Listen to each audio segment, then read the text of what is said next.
Now, they're clearly pro-choice and upset over a leak from the court. Politico is reporting of a draft opinion showing a majority of justices are ready to overturn the Roe v. Wade 1973 decision that legalized abortion, ready to rule to uphold a Mississippi law banning abortion after 15 weeks, allowing states to regulate it. Now, some Democrats want Congress to take action immediately to make abortion legal nationwide. Leader Chuck Schumer, in a joint statement with House Speaker Nancy Pelosi, calling the reported ruling on abortion an abomination and one of the most damaging decisions in modern history.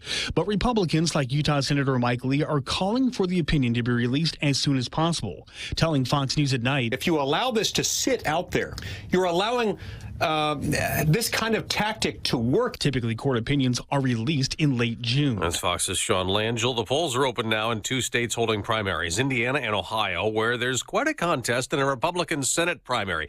J.D. Vance, backed by former President Trump, is in a tight race with several other candidates, including Josh Mandel, endorsed by Senator Ted Cruz. The winner of the Republican primary is likely to face Democrat Congressman Tim Ryan in November in a general election to replace Ohio Republican Senator Rob Portman, who is not running for re-election. Fox's Jared Halpern. Hundreds of civilians and Ukrainian soldiers still remain holed up in a steel plant in Mariupol, a city Russia's nearly destroyed. Some were able to get out. There was constant shelling during the day and at night. The houses were damaged. We hid in the basement. It's a difficult situation with the food. Russia says it has taken 1 million people from Ukraine to Russia since the invasion started. Ukraine's president says many were illegally taken away against their will. America's listening to Fox News. Life is about being active, whether it's about going on your daily tasks or exercising. You know you're well when you're regularly active. But what happens when being active actually hurts by the end of the day? This is the position I found myself in a number of years ago. Everything I wanted to do in my daily life, all of the activity it called for, was held captive to almost constant nagging pain. When I heard about Relief Factor, I was skeptical, but my wife said, give it a chance. Not long after I took it, I could feel the pain begin to melt away, and I've been taking it ever since. And I can tell you that Relief Factor has helped me get my life back. I love that it's not a drug, but it was developed by doctors, and about 70% of the people who try it go on to order more. Your first step to becoming pain-free just might be ordering a 3-week quick start for only $19.95. Go to ReliefFactor.com or call 800-4RELIEF, 800-4RELIEF, or ReliefFactor.com. Find out all about this offer and feel the difference.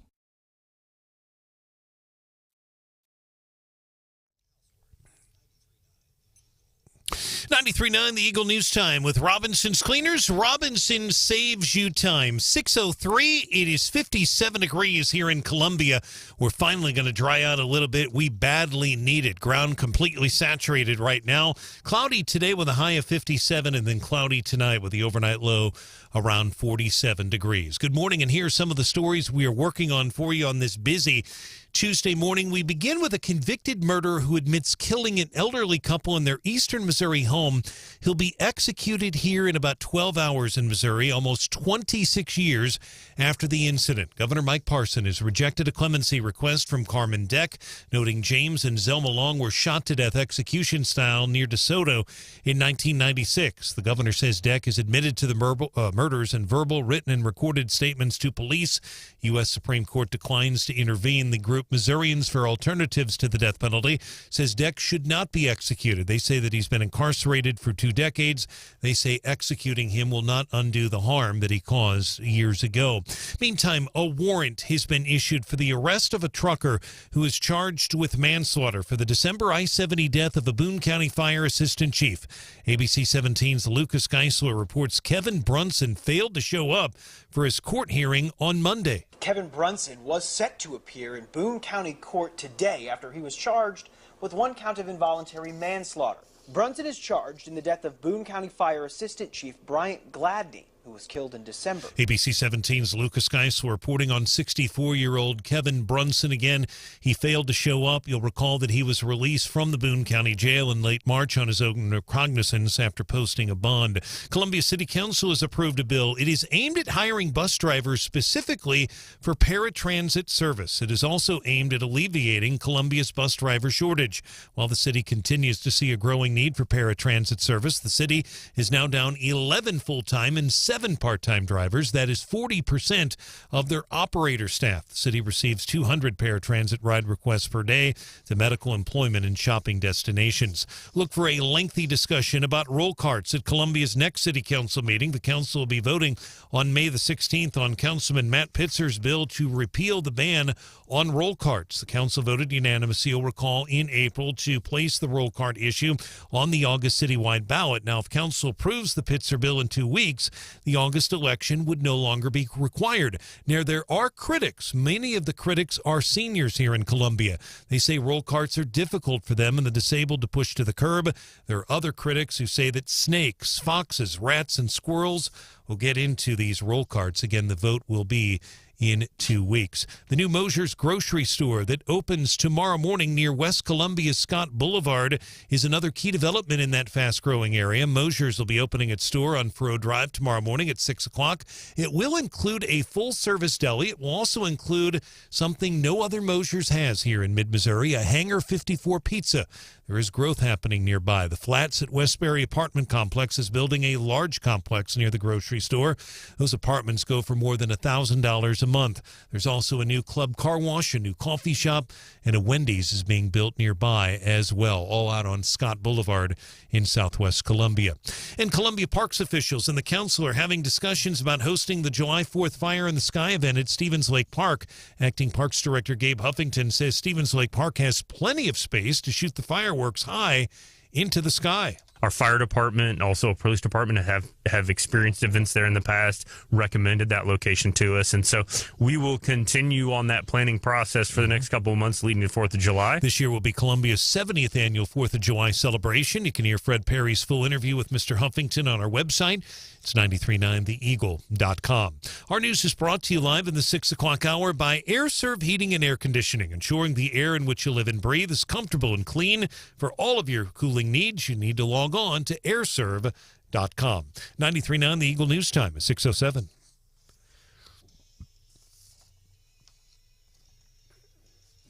Turning our attention now to sports. What a pitching matchup yesterday in the game, and thank goodness the Cardinals and MLB moved that game up. They would have never been able to get it in. It had been a 3:15 start. Moved it up to 12:15, beat the rain, but barely. The Cardinals beat the Royals 1-0 Monday at Busch Stadium. Matz beating Greinke in a thriller. The difference in the game, Goldschmidt a home run early in the game. Greinke 6 innings, he gives up 3 hits, one of them a home run. Matz gives up 4 hits. He gets the win, 6 innings as well. Cardinals at Kauffman Stadium in Kansas City tonight. Yesterday at Busch Stadium, that was a makeup game. 2-game series essentially starts tonight in KC. First pitch 7:10. 93.9 The Eagle. Hockey, the Blues beat Minnesota 4-0 Monday night. Enterprise Center, Game 1, Western Conference first round in St. Paul. David Perron had a hat trick for the Blues. Husso getting the shutout in his NHL postseason debut. Game 2 of the series is tomorrow. Again, that will be at the XL Energy Center, St. Paul, Minnesota. 93.9 The Eagle News Time, 6:08.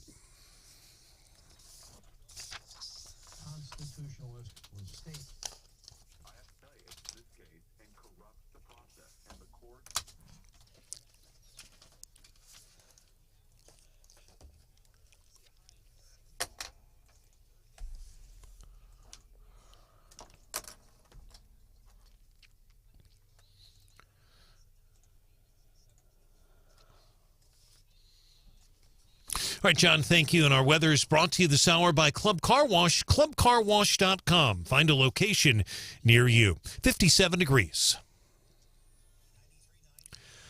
Traffic check with MidmoHires.com. Local companies looking for local people. MidmoHires.com. Roads right now are pretty quiet. Now, Columbia Fire and fire personnel were called out to what was reported to be a water rescue on Blackfoot Road overnight. ABC 17 crews were out at the scene. The authorities did not find anyone, nor did they find a vehicle, so we're a little unclear on what that was. Maybe the car got out of the water. We don't know, but no reports of injuries right now. We'll have more team coverage in less than 30 minutes. We have breaking news immediately. I'm Brian Hauswirth, 93.9 The Eagle.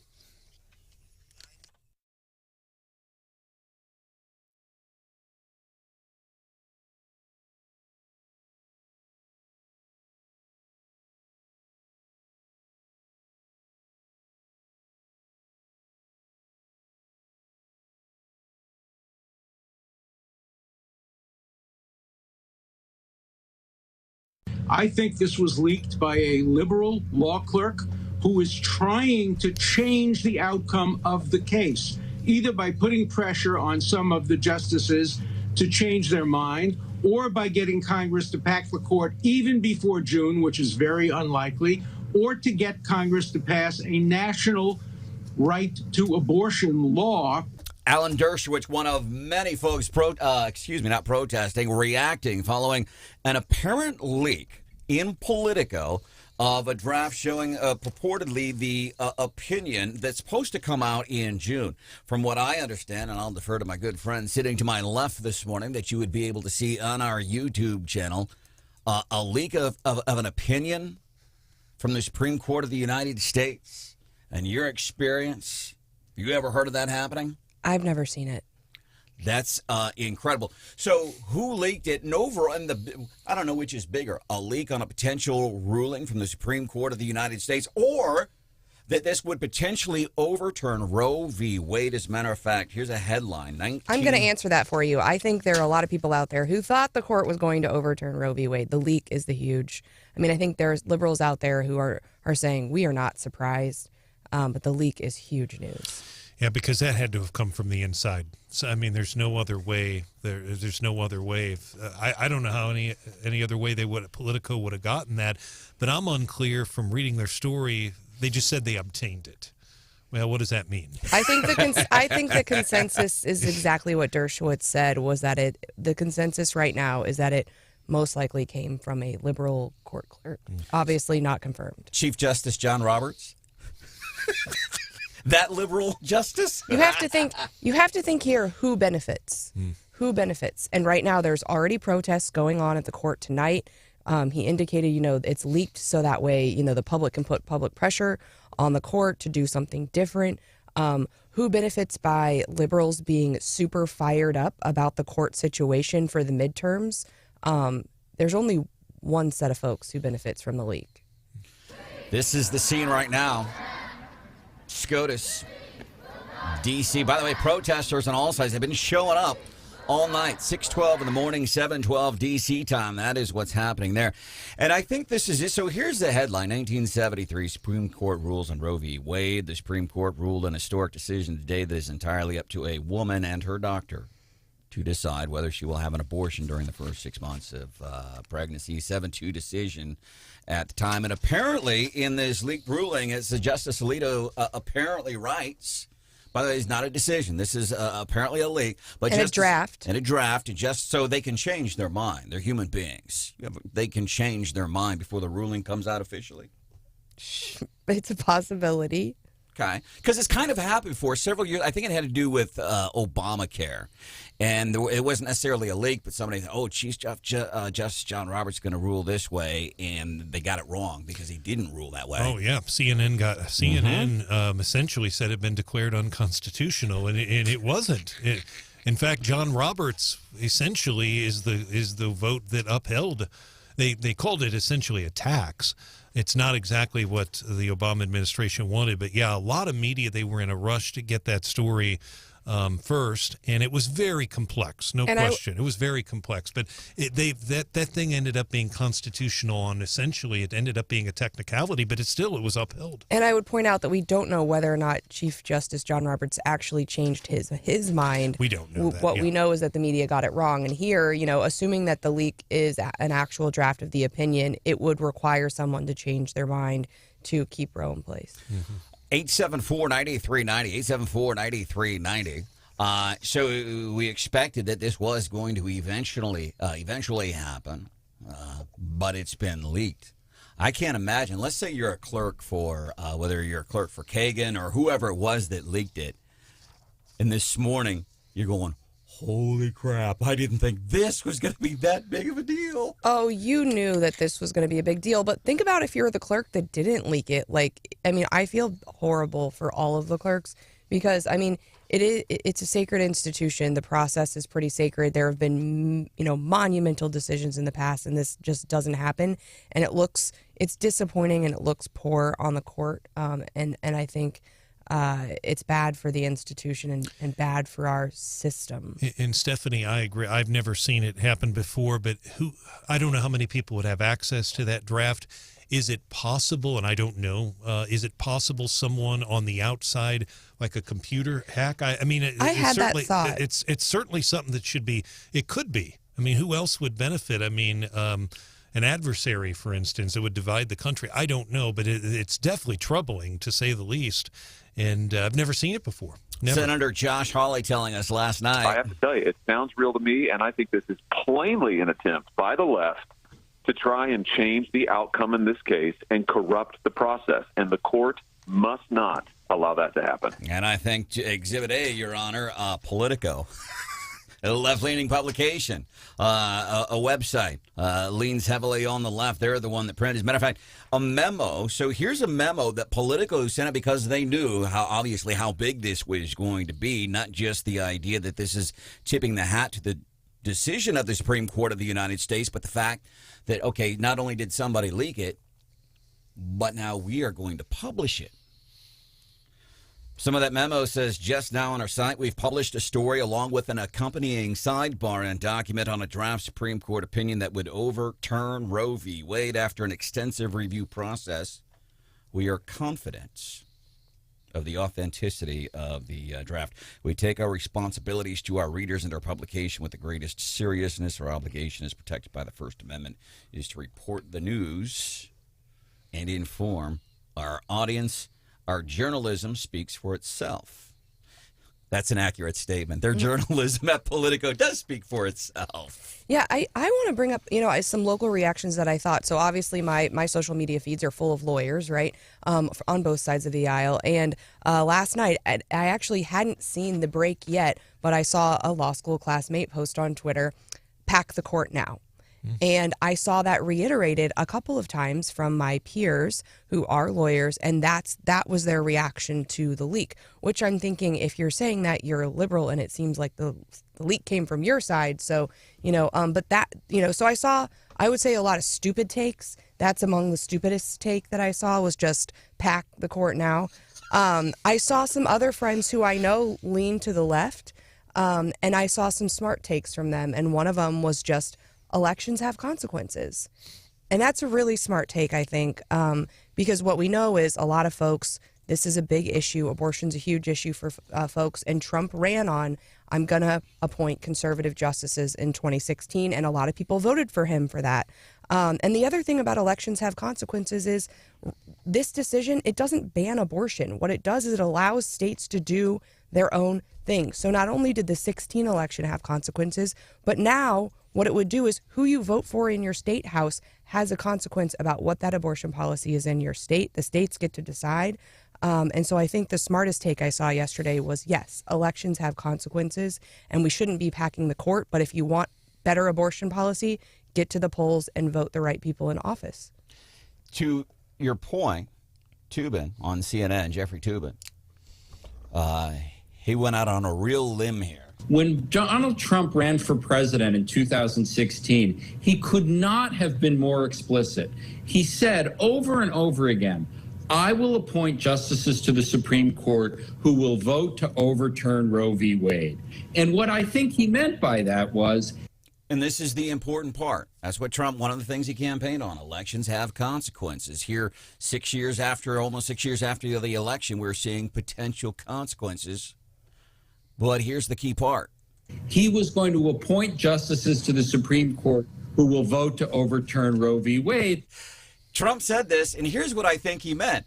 I think he meant exactly what he said he was going to do. Have reached out to Senator Hawley's office, a couple of people within his office, to see if maybe he'll give us his constituents here in mid-Missouri some of his reaction. I've also reached out to a couple of folks locally with Vitae Foundations. 874-9390. Kirk, I have 30 seconds, man. What's up? Okay. I think we can just chalk up another thing that the left has destroyed. They've ruined movies. They've ruined television. They've ruined Major League Baseball. They've ruined just about everything, and now they've ruined the Supreme Court. Kirk, thank you for the that's phone what call. The left does. Yep, thank you very much. And those people that were tweeting yesterday in your feed, stack the Supreme Court now.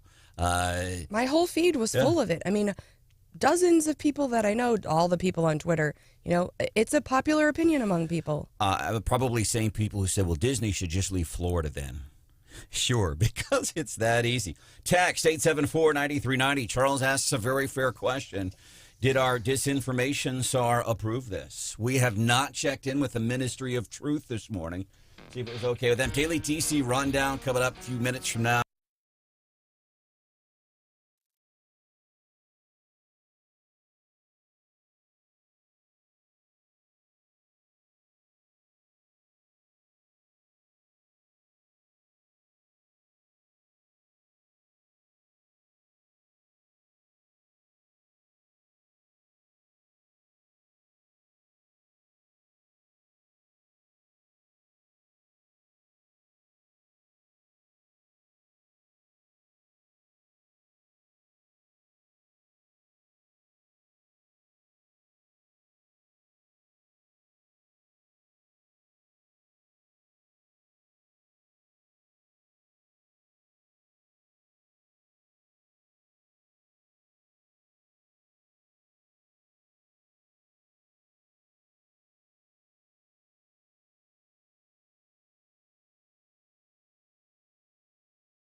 Hey, it's me, your friend Sean Hannity, and I'll see you this afternoon. But right now, you are listening to Wake Up Columbia with Branden Rathert on Hot Talk 93.9 The Eagle.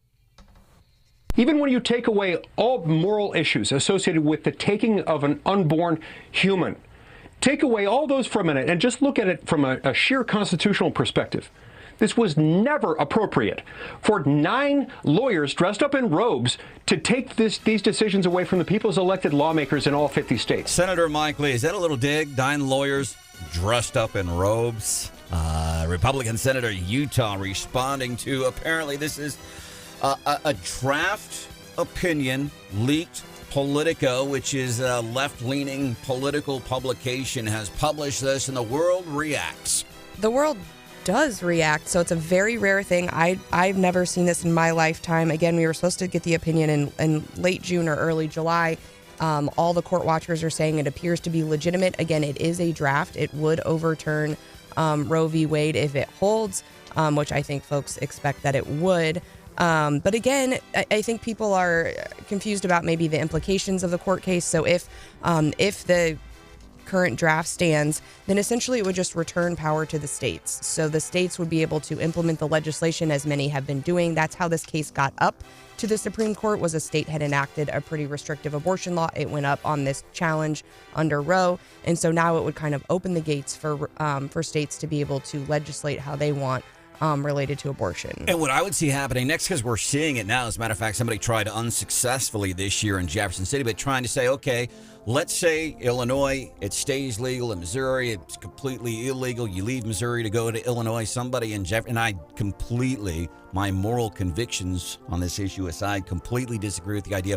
Well, then if you go to another state and do this, we're going to penalize you here. I think that's complete and utter BS. It's like, well, what if I go to another state and I bring my weapons or smoke some weed and come back here? You're not going to have somebody snitch on me. I think that is BS, but I see that's what's going to happen. Some of these really conservative states saying, well, if you go and do this, even though you did it in a place where it is legal, we're going to punish you here. That's wrong.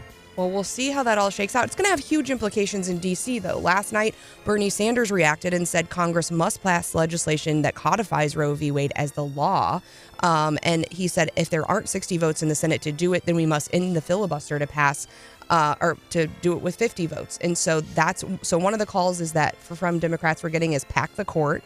And the other one is then, we've got to pass this federal law to prevent states from doing their own thing. And so can you imagine if those two things now are the top priorities for Democrats in D.C., it's going to be a battle. By the way, I want to push Fox News off here. Keep going, because this is a pretty important topic.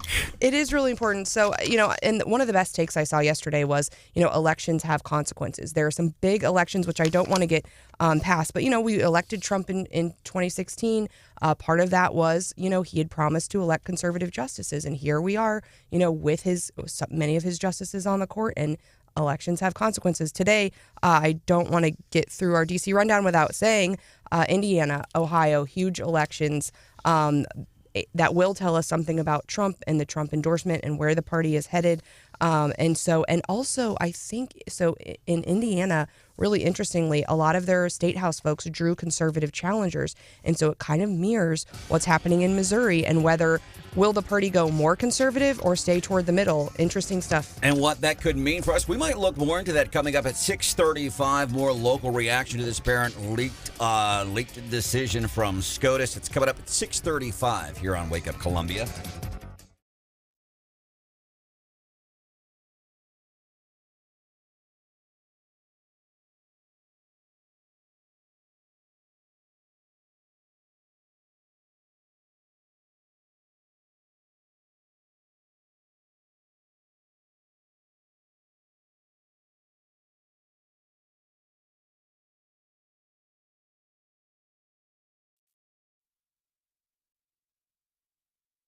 That check of weather brought to you by Club Car Wash. Stop by Club Car Wash today to get an unlimited membership for just $20 a month.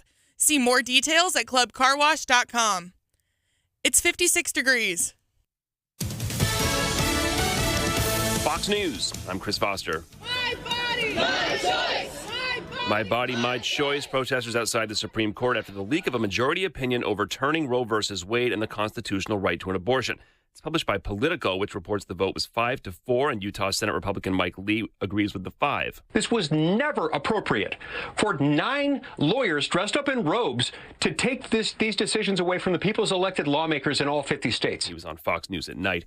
An Australian man gets 12 years in prison for murdering a gay American mathematician. 51-year-old Scott White appeared before a state Supreme Court in New South Wales for a sentencing hearing after a guilty plea to a murder that happened in 1988.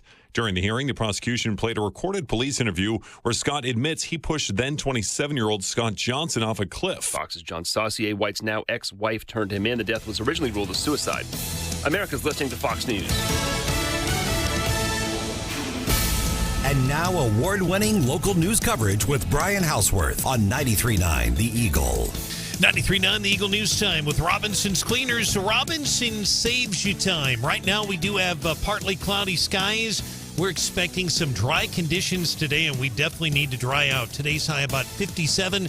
Cloudy tonight with a low near 47 degrees. Good morning, everyone, and here are some of the stories we are working on for you at this hour. The new Mosher's grocery store that opens tomorrow morning near West Columbia Scott Boulevard is another key development in the fast-growing area. Moser's will open its store on Columbia's Faroe Drive tomorrow at 6 a.m. It will include a full-service deli and something no other Moser's has, a Hangar 54 pizza. There is growth happening nearby. The Flats at Westbury apartment complex is building a large complex near the grocery store.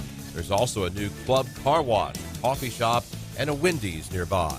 Don Luzader, 93.9 The Eagle. Don, thank you. Meantime, a KPS warrant has been issued for that truck driver charged in the deadly December I-70 crash that killed the longtime Boone County Fire Assistant Chief Bryant Gladney. Kevin Brunson failed to appear in court for his Monday hearing. Judge Crane has issued the warrant, $10,000 bond. As soon as police find him, he will be taken to the Boone County Jail. Saying they're hoping it will address Columbia's bus driver shortage. The council has approved a bill to fill 6 full-time GoComo Transit bus driver positions with the full-time paratransit van driver position. That word from Columbia Public Works Council voting on that last night. And in Columbia, almost 6 inches of rain in April. Melissa Bird of the National Weather Service says 5.65 inches of rain for the month, about 0.8 of an inch above normal for April. News brought to you by Mid-America Mortgage, midamerica.mortgage.us. Apply now for a loan on your dream home. Our news time, 6:33.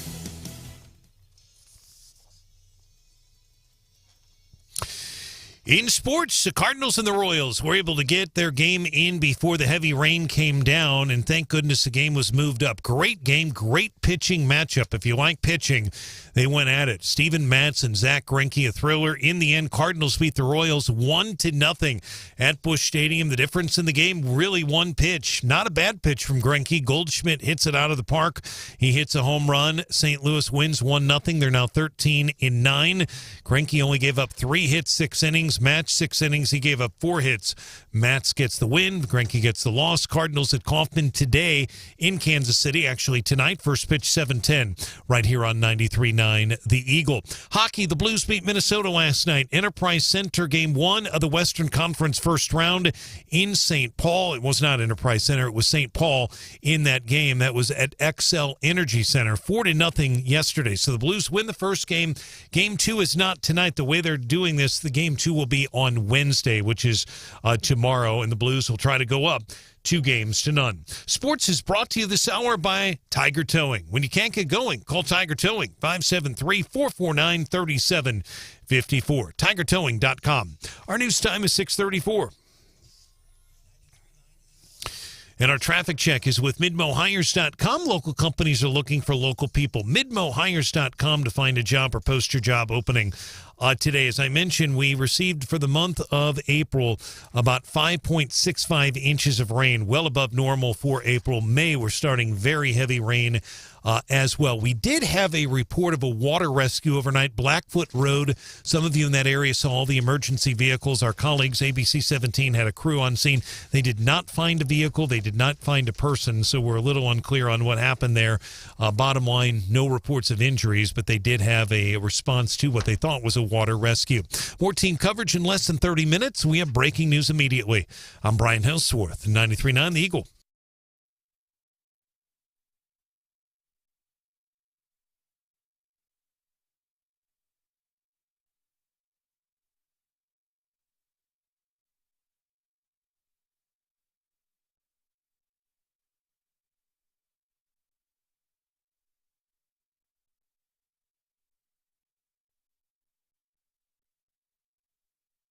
The radio station 93.9 The Eagle. The show Wake Up Columbia with Branden Rathert, Stephanie Bell, Brian Hauswirth, and Hannah the producer. Our mission, giving you news, analysis, and opinion. Constitutionalists, conservatives have argued it's bad law, that this is a right not enumerated in the Constitution, and that it actually is the role of the states to make their own laws here, and it wasn't the right of the federal government. Sean Hannity, who's here at 2 o'clock this afternoon, almost as smart as Stephanie Bell in clarifying. And that's an important distinction. Big news this morning. Apparently, Supreme Court is voted to strike down the landmark Roe v. Wade. Now, this is according to an initial draft majority. Not completely unexpected. What is unexpected that we know about this now? We were expecting a decision June, July, Politico, and that tells you a lot there as to who potentially leaked a Supreme Court decision before it's supposed to come out. Politico is a left-leaning political publication, as the name Politico implies. The headline, Hauswirth, just so I'm not... Will you do me a favor? Just read the headline out loud as it is in Politico. In a direct quote from the headline, quote, Supreme Court has voted to overturn abortion rights, comma, draft opinion shows. I don't think that's accurate. Well, it's going to depend on your state. So there will no longer be a constitutional right, in quotes. You know, many will argue there never was a constitutional right to abortion. But yeah, so essentially, whether or not you have the right to abortion will likely be in the hands of your state. And the state can restrict abortion without worrying that the Supreme Court is going to overturn its law like states are worried about now. But also, I mean, we saw this tweet from Bernie Sanders, and I think others have said that. So beyond, you know, the liberals now are called, even though we think that it was a liberal leak, because who benefits from the leak, right? It's liberals, right? And so, you know, getting ready for the midterms, they weren't very fired up. I don't think, you know, they didn't really have anything to go on, and now they are fired up. They're already protesting. You know, it's a perfect storm right before the midterms for them to enrage their base to get to the midterms, because one of the better takes I saw yesterday was elections have consequences. And I think we know that, and this is one consequence, I would say, of this 2016 election, putting Trump in office, getting some more conservative justices on the court, and I think it's going to fire liberals up. So I think, anyway, they leaked it. But many of them are saying pack the court. And then also, you know, Bernie Sanders has a tweet out there that says basically, well, if the courts aren't going to do it, then we need to pass a federal law, you know, to ban abortion. And if we can't get it done with 60 votes, then we need to eliminate the filibuster and, you know, move along. So, I mean, they're just losing their minds. We need to jump through hoops to get what we want, not what the American people want. We got to jump through hoops to get what it is that we want. To kill babies. Elections matter. As a matter of fact, Indiana and Ohio today, this is kind of important to us, really the whole country right now, as we're watching, especially in Ohio, some other states, some of these races. As a matter of fact, you look at the race, and I think it's interesting, Rob Portman, who, by the way, Republican, conservative-ish, great case study in, I always say, I didn't backtrack. I didn't change my mind. I just evolved on an issue. Case in point, Rob Portman, years ago, and gay marriage was a thing. Remember, we thought we were going to fall off the face of the planet if gay marriage got approved? Mm-hmm. We're still here, by the way. Another Supreme Court rulings. Yeah, if you want to, you marry whoever you want, whatever. I mean, as someone who's like a federalist, right, to let states decide, not only would you have an option to go to a state where your political views are more, you know, in line with what you want. But again, even there are some very restrictive laws, but many of the states still protect things like health considerations, rape considerations, the life of the mother. And so, you know, there's going to be some fine line drawing among the states, but isn't that what states are for? I mean, that's why we have the system we have, is so you have all of these experiments to kind of get to the best policy. And so it's not like there will be no abortion when, you know, depending on your state, but it's not like as soon as this decision is issued, there will be no abortion. It will just allow the states to do it themselves. Rob Portman, who's not running for re-election in Ohio, but he was a great case study in evolving. He was adamantly against gay marriage, against gay marriage, against gay marriage. Well, how come? Well, it's wrong. It's, and he evolved. And he evolved pretty quickly. on that issue. You know why? Because his kid came out as gay. His son came to him and said, hey, Dad, I'm gay. Boom. He didn't change his mind. He didn't backtrack on his opinion.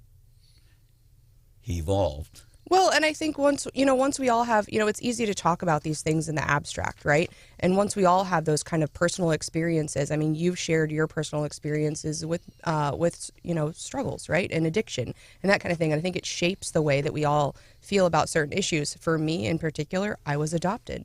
Adoption has affected my family, so I have strong opinions about Roe and abortion and those kinds of things. So you were adopted. I was. Really? Yeah, so was my sister. How about that? I did not know that. Mm-hmm. What? Very cool. You knew that, didn't you? Of course. Yeah. I did not. That's very powerful. Yeah, and so I realized that every child who was adopted is not afforded the same opportunities that I have been afforded, right? It doesn't work. It's not a perfect system, but it for sure shapes the way you feel about abortion. Yeah, it does shape you. So how does it, let me ask you this. So being adopted, like how did you find out? Did you know, or how, if you don't mind, if you don't want to talk about it, tell me, Branden, shut up. No. Because you do it all the time when we're not on air. Feel free to tell me to shut up now. No, I've always known. My parents told me from the time that I was really small. Really? So, yep. Do you remember, so it was never like a big conversation. It wasn't like a conversation, sit down, we got to talk about the birds and the bees. It was just kind of... It was just something we kind of always knew. And then it's not something that, comes up a lot regularly, because people who've known us for a really long time, you would never know unless I told you, other than the fact that my parents are really tall. And then every once in a while, they're like, hey, why is your mom 5'10" and your dad's 6'3", and then you're 5'4", and then I'm like, oh, yeah. So over the years, how has it been? I mean, has it ever been a thing, or do you sometimes, especially when you were younger, and I'm being serious, did you ever have, I don't know if self-doubt is the word, because obviously you've turned into an amazing human being. Otherwise, you wouldn't be here on Wake Up Columbia, because we like to surround ourselves with amazing people like Brian Hauswirth. Thank you, sir.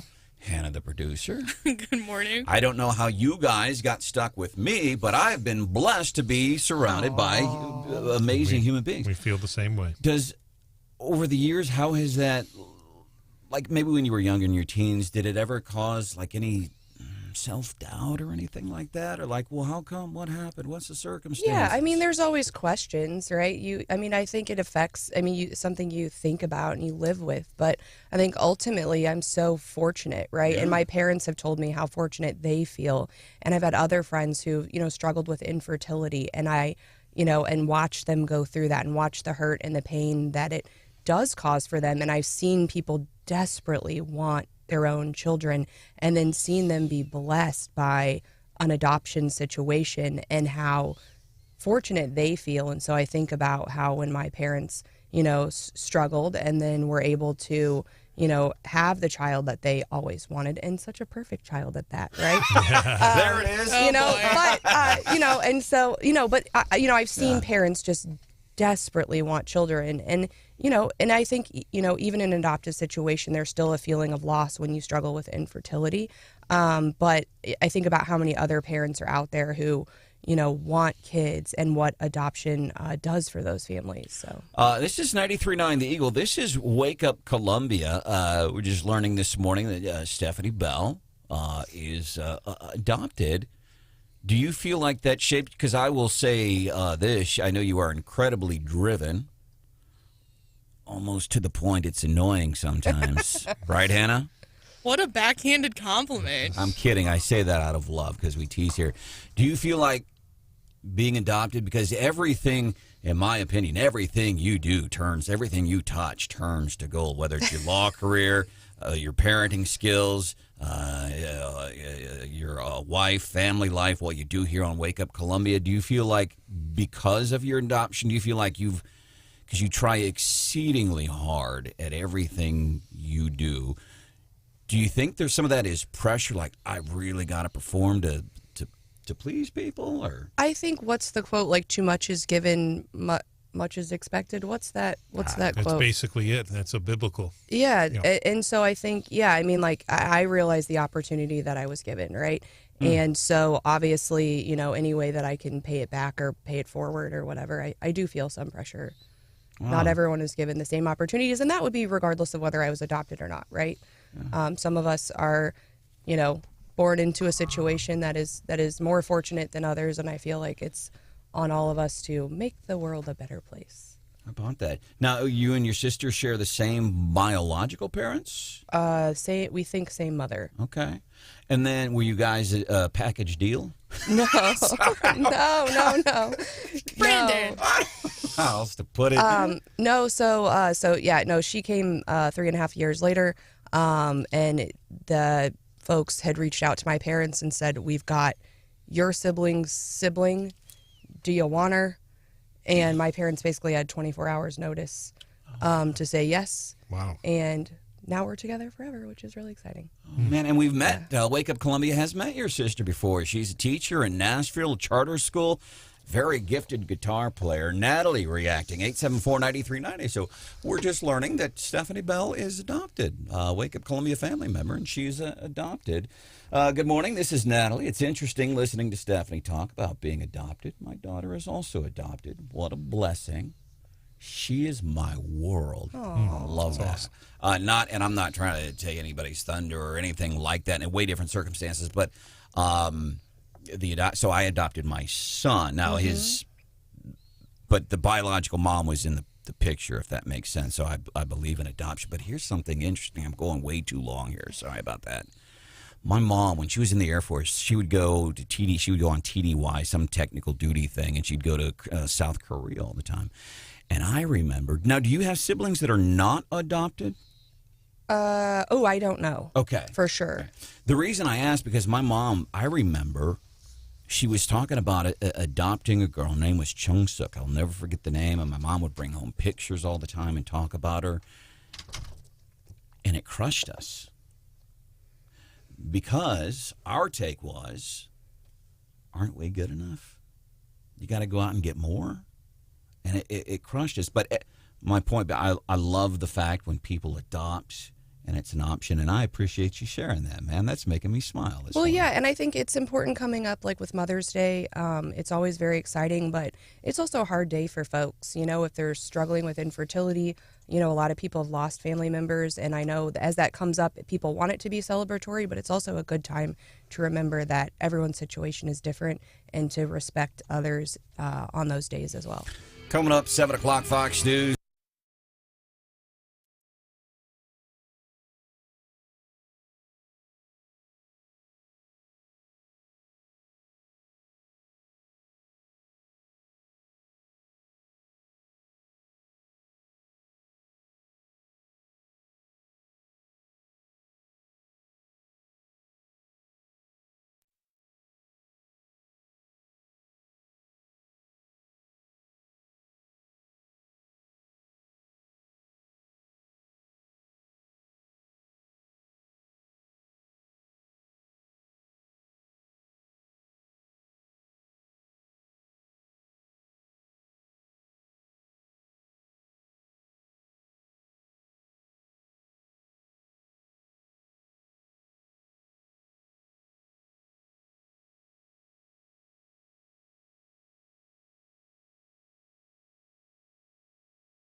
This is Wake Up Columbia, featuring Branden Rathert on 93.9 The Eagle. I clerked at that court. I've litigated at that court. I'm reading this leaked opinion tonight, and I think it's legitimate. This, to me, and there are details in this that would be very hard to know. Details in the reporting about when the justices voted, about how they voted at conference. It's pretty hard to make that up out of whole cloth. Josh Hawley, our senator, on Fox last night, reached out to his office for a reaction this morning. Big story regarding SCOTUS, Roe v. Wade. Have reached out to his office, and they've responded, says we're working with his scheduler to see if we can get some of his time, get some of Senator Hawley's time on the show this morning here on Wake Up Columbia on 93.9 The Eagle. So we're also working on getting some local reaction, Vitae Foundation, things like that. Big story. The bigger story, and it's the leak. Somebody's getting fired. Man, and might look at the legal ramifications of this too. So you have 9 justices. They probably knew what this decision was regarding Roe v. Wade, which is a decision that we were supposed to learn about end of June, maybe July. They've got some clerks and stuff. I'm trying to think of how many people would potentially have known of that. Yeah, I mean, my understanding is that even a lot of the staff would not have access to that document. Now, Brian Hauswirth brought up, could it have been a hack or something? Possibly. But yeah, a very small circle of people who had, and you know that that it is this protected, and you know that the circle is so small because this doesn't happen. And not only does it not happen, while people speculate about the outcome, right? And what they think the outcome is going to be. And maybe even I could I could imagine in the past someone kind of knew what the votes were going to be, and like orally that got shared. But a draft opinion, I don't know that that's ever leaked out before. And so that, the types of protections, and it's an institutional thing. It's a protection of the institution, of the trust we put there, of the people in the building. Overall, I feel sadness and disappointment for the institution itself that, I think the court's doing everything it can to not be politicized. And obviously this, puts it right in the forefront. For years, all the time, in my life of political acuity, I've never seen it this bad. I've never seen distrust for one party or the other this bad. I've never seen politics this dirty. I will say again this: if somebody leaked that in SCOTUS, if somebody leaked a decision from justices of the United States of America, leaked that, I'll say it again, it's never been this bad. But now I'm wondering, and I think it's fair to ask, there's, mistakes. Oh, forwarded the wrong file. I was trying to attach this file in an email. I'm wondering, are we overthinking it? Was it somebody like, here's the file, Elena. Here's the, wrong file. Or maybe there was a reporter at Politico that has the name of Sonia, and they were trying to give the opinion to Sonia Sotomayor, who shares, an office several doors down. Yeah, this is for Sonia Sotomayor, and it goes to a reporter at Politico who happens to name Sonia.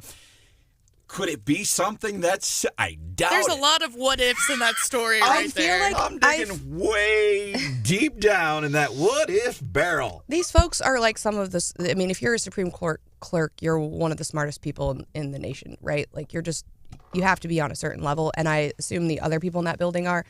In certain circumstances, I've been in certain circumstances where things only get circulated by paper, right? And I'm aware of situations where every paper has a distinct mark on it that is not immediately apparent to those folks who are getting the paper. That way, if it was ever published, they would know exactly whose paper leaked. Oh, wow. That's fascinating. Yeah. Insight that you get only here on Wake Up Columbia with Branden Rathert, Stephanie Bell, Brian Hauswirth, Hannah, the producer. So Fox is going to have more on this from D.C. What's happening at the Supreme Court of the United States this morning? People have been gathering all night. They are on that. Also want to look at this story regarding a guy that broke our hearts several months ago when a first responder in Boone County died on I-70 while trying to help direct traffic. The guy who is charged in his death, a no-show in court yesterday. Brian Hauswirth is working on that story for you here on 93.9 The Eagle and 93.9theeagle.com, where you can listen live. And make sure you get onto our YouTube channel and watch. Just search 93.9 The Eagle, and you can watch the show live. It's pretty cool. Hey, what's going on? I'm Branden Rathert. Pro Pumping and Hydrojetting. They save you money. We know about all the great work that Pro Pumping and Hydrojetting does here in town. Really, in all of mid-Missouri. We know that they're good people, and I'm always a big fan. I was talking to somebody yesterday who just sold his business after like some 20 years. He bought it from some local folks. He's kept it for 20 years. The guy's name is Mike, and now he's selling it. And I thanked him. I'm like, man, thanks for being a small local business owner. That means a lot to me, and that's one of the things that I love about Pro Pumping and Hydrojetting. But ultimately, okay, great, local business, want to support local, but do they do a good job? Yeah. Are they trustworthy? Yeah. Can they save me money? Yeah. Well, how can Pro Pumping and Hydrojetting save you money? They have I call it a snake cam, a roto cam, a roto-rooter cam. I don't know what. They put a camera on there, and here's how it helps you save money. They get to the root of the problem. Check them out online, pro-pumping.com.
Leaked it.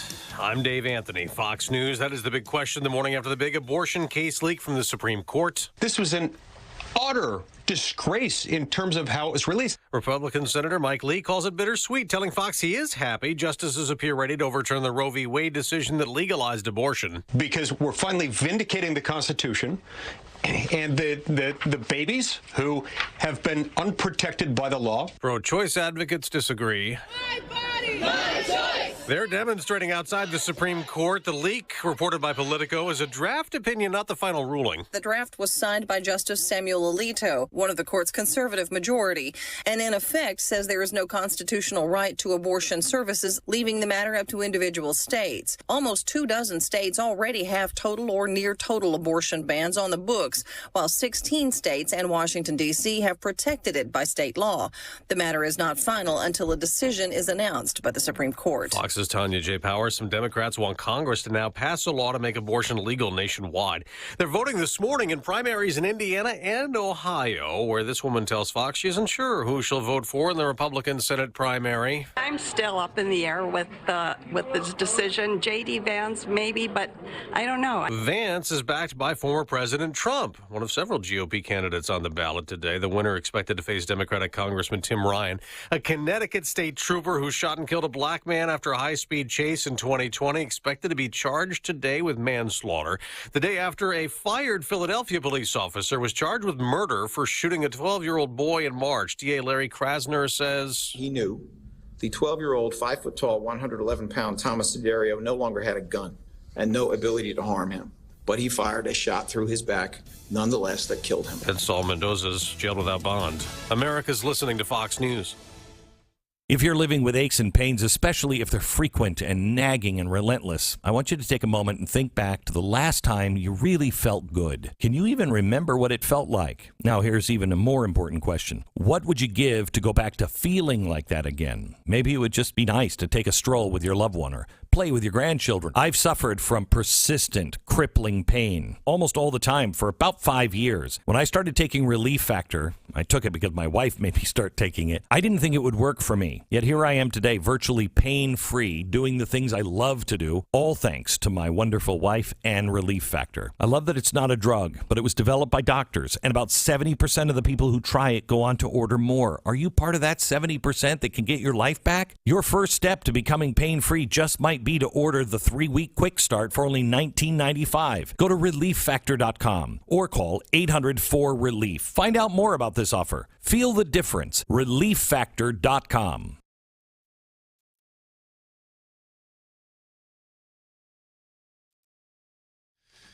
93.9 The Eagle News Time with Robinson's Cleaners. Robinson saves you time. It is 7:03 right now. We do have partly cloudy skies. Some light rain is falling in parts of mid-Missouri. We're finally going to dry out a little bit today, but more rain in the forecast for tomorrow and Thursday as well. It's 56 right now. Good morning, everyone, and here's some of the stories we are working on for you in this 7 o'clock hour. A warrant has been issued for the arrest of a truck driver who's charged with manslaughter for the December I-70 death of a Boone County Fire Assistant Chief.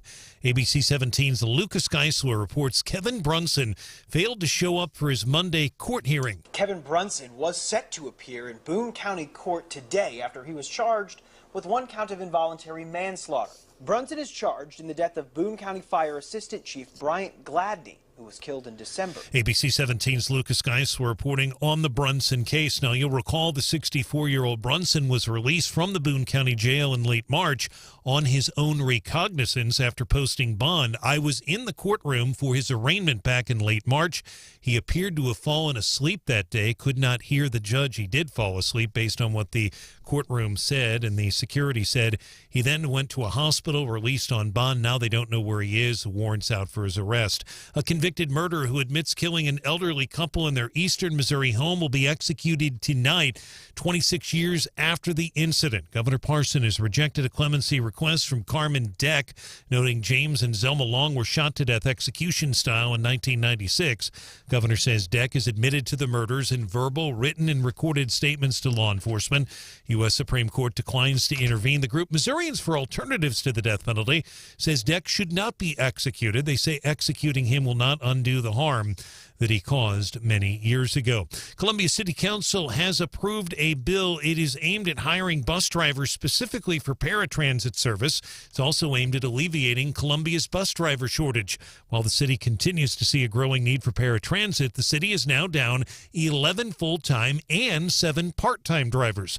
That is 40% of their operator staff. Look for a lengthy discussion about roll carts at Columbia's next city council meeting. The council will vote on May the 16th on Councilman Matt Pitzer's bill to repeal the city's ban on roll carts. That'll be your opportunity to testify, and they're expecting a big crowd at that meeting. The council, you'll recall, voted unanimously in April to place the roll cart issue on the August citywide ballot. If the council approves the Pitzer bill in 2 weeks, the August election would no longer be required. Now, there are critics. They include a number of seniors here in Columbia.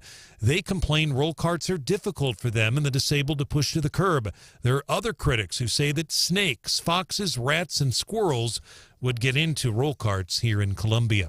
Jefferson City's council had a detailed discussion last night about the Civil War, specifically 1864 in Jefferson City. Jefferson City councilmen vote to amend a resolution that talks about the history of Confederate General Sterling Price's decision not to attack the capital city during the Civil War.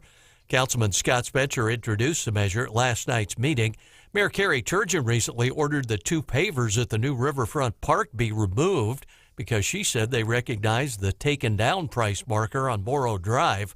Former Jefferson City Councilman Edie Vogel sued the city. City's been forced to pay her legal fees and return the pavers that she paid for to the park. John Marsh, 93.9, The Eagle. John, thanks. Columbia Parks officials are having discussions with the council about hosting the July 4th Fire in the Sky event at Stevens Lake Park. Much more on this, 939theeagle.com. And the overnight flood warning in nearby Cooper County has expired after heavy rain fell in the Booneville area Monday evening. Columbia, 5.65 inches of rain in April, about 0.8 of an inch above normal for the month. Our news is brought to you this hour by the Candy Factory. The Candy Factory is in downtown Columbia.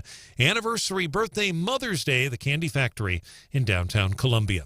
93.9 The Eagle News Time is 7:07.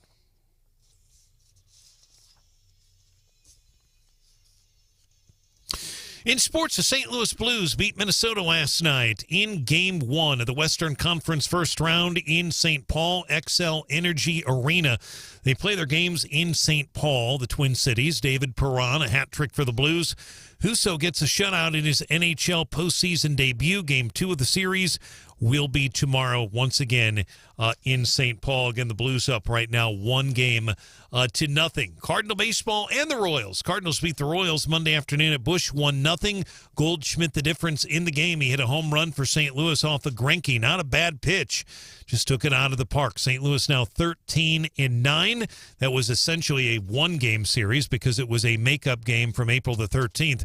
Now they head out to Kauffman Stadium, Kansas City for a 2-game series tonight and tomorrow night in Kansas City. Hopefully the weather will cooperate tonight. Shouldn't be a problem. Tomorrow, we're not so sure. Cardinals at Kauffman Stadium tonight. First pitch 7:10. Right here on 93.9 The Eagle. And our sports is brought to you this hour by Witt Print Shop, where your printed products are so much more than ink and paper. 93.9 The Eagle News Time, 7:08.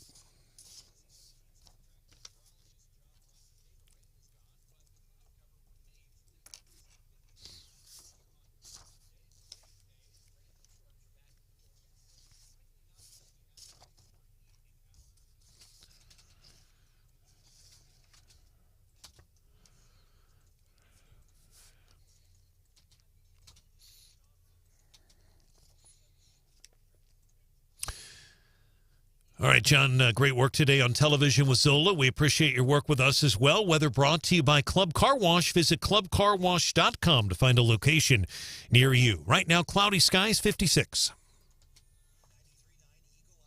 Traffic check with MidmoHires.com. Local companies are looking for local people. MidmoHires.com to find a job. Post your job opening today. My colleague and our news partner at ABC 17, Zola Crowder, reporting this morning. They have video out at Blackfoot Road, which is over by Cosmo Park. There's a quarry out there, if you know where that is. It's near the, I believe that's the Knights of Columbus Hall, but there was a report of a water rescue overnight. They sent crews out, never did find a person nor a vehicle. So at this point, they're not exactly sure what happened, but bottom line, they didn't find anybody, nor did they find a vehicle. So that has been cleared. More team coverage in less than 30 minutes. We have breaking news immediately. I'm Brian Hauswirth, 93.9 The Eagle.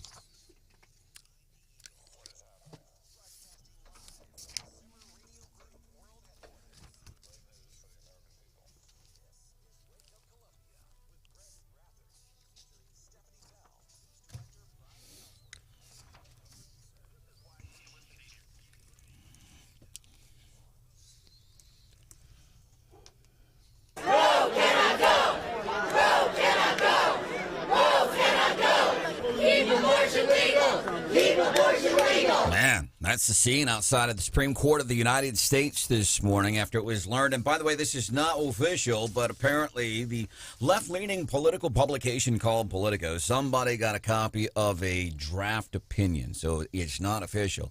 They've got this. They ran with it, and all night long and into the morning, it's past 8, a little bit after 8 o'clock here on in Washington, D.C. Folks on the steps of the Supreme Court protesting. Can you protest a Supreme Court? And by the way, it's not an official decision, and there's a couple of things Stephanie's going to clarify for us. Can you, I guess you can protest anything you want.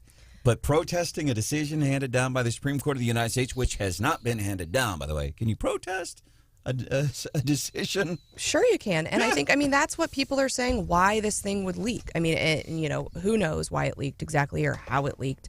But one possible motivation would be, to get the draft opinion and to exert pressure on the court based on what they think the decision is going to be in an attempt to, try to get the court to do something different. That's one of the accusations that's coming out this morning from conservatives is this is why this leaked, this is exactly what they wanted to happen. They wanted to exert pressure on the court. Now, I would think that once we've kind of seen where the court was, I don't think the court's changing their mind either way. Anyway. But I do think one of the benefits of the leak is for political reasons, is for firing up their base to get out and vote. And I saw some really crazy takes yesterday on social media locally. And one of the better takes I saw, though, was elections have consequences, right? And this is a consequence of electing Donald Trump in 2016 and getting some more conservative justices on the court. That was what he ran on. We knew that was coming. With the more conservative justices, we think we know what the outcome of this decision is going to be. But I think it's really, so I think that was the smartest take. And this was from someone who leans left, right? So elections have consequences. And I think D's know that. And I think they can run on this in the midterms. They can say, look what happens when you elect conservatives. You get this. And so we need you to show up in 2022 and 2024 to make sure, we don't get stuff like this. And it's firing them up. They didn't really, they were on a sinking ship. And this invigorates them like we felt invigorated in 2016. I don't know. It's awfully convenient. Here's the other thing that's interesting. A couple of states having primaries today. True. So think about people going to the polls today going, we think the Supreme Court, we should officially learn. By the way, unprecedented as far best we can tell. There's some differing thoughts. Maybe over the years there's been a leak or a potential leak. As far as we can tell, this has never happened before. The bigger story really might be because this decision regarding Roe v. Wade, not completely unexpected that it's been leaked and that you had a left-leaning publication, which says a lot right there. That will tell you a lot. Yeah, never been done before. Never as far happened. as anyone can tell. A draft opinion, a little bit of leaking, maybe orally about the deliberations or about what the votes might be, but never to this extent. And I wonder if there's people protesting right now in Washington, D.C. at the Supreme Court. If Justice Alito, if he opens up his window, says, what are the people saying? Oh, they're not happy. We better change our mind. I don't think that's going to happen. That's just my opinion. Something we can do for you, 874-9390. By the way, we have been in touch with Senator Hawley's office this morning and some folks at the local Vitae Foundations trying to get some of their reaction this morning. I can tell you this. Josh Hawley, last night on Fox. I clerked at that court. I've litigated at that court. I'm reading this leaked opinion tonight, and I think it's legitimate.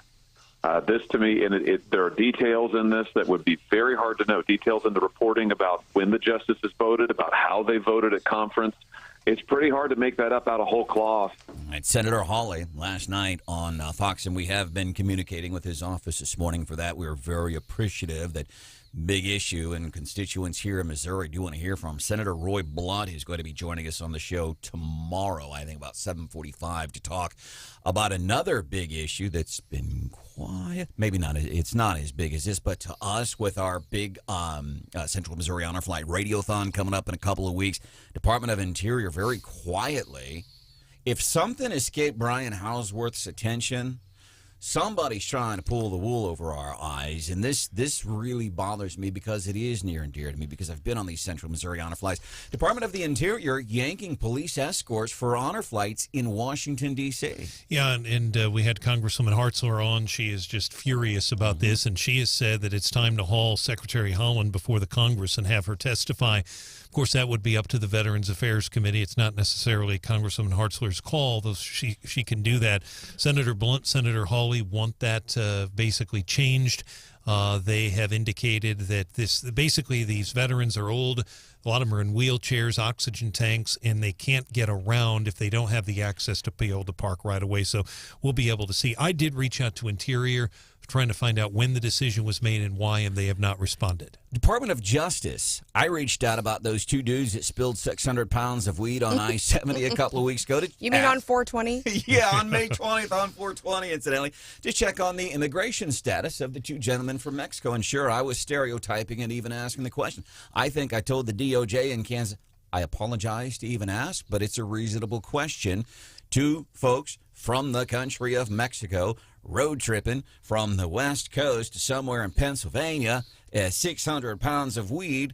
Yeah, I'm putting two and two together, and I'm coming up with four, and I'm going to ask this question. They did. Now, they called me back. Don Ledford. Yeah. Said they were going to check, and I did send another follow-up because no response, so I haven't gotten any response. And just so you know, Don is, because of his crazy schedule, he's on a 2-week vacation, so he will respond to you when he gets back. Now, did you try the Stephanie Bell method of just following up with a question mark? That's my question. That's what I should start doing. That is my favorite text. If you get the question mark from me, you better be on it. Hey, we're also sharing this morning, and I love this. So Stephanie Bell sharing for the first time ever on Wake Up Columbia this morning that she was adopted. And I'm just in wow, man. My heart is smiling for a lot of reasons this morning. And you shared a little bit of your story on being adopted.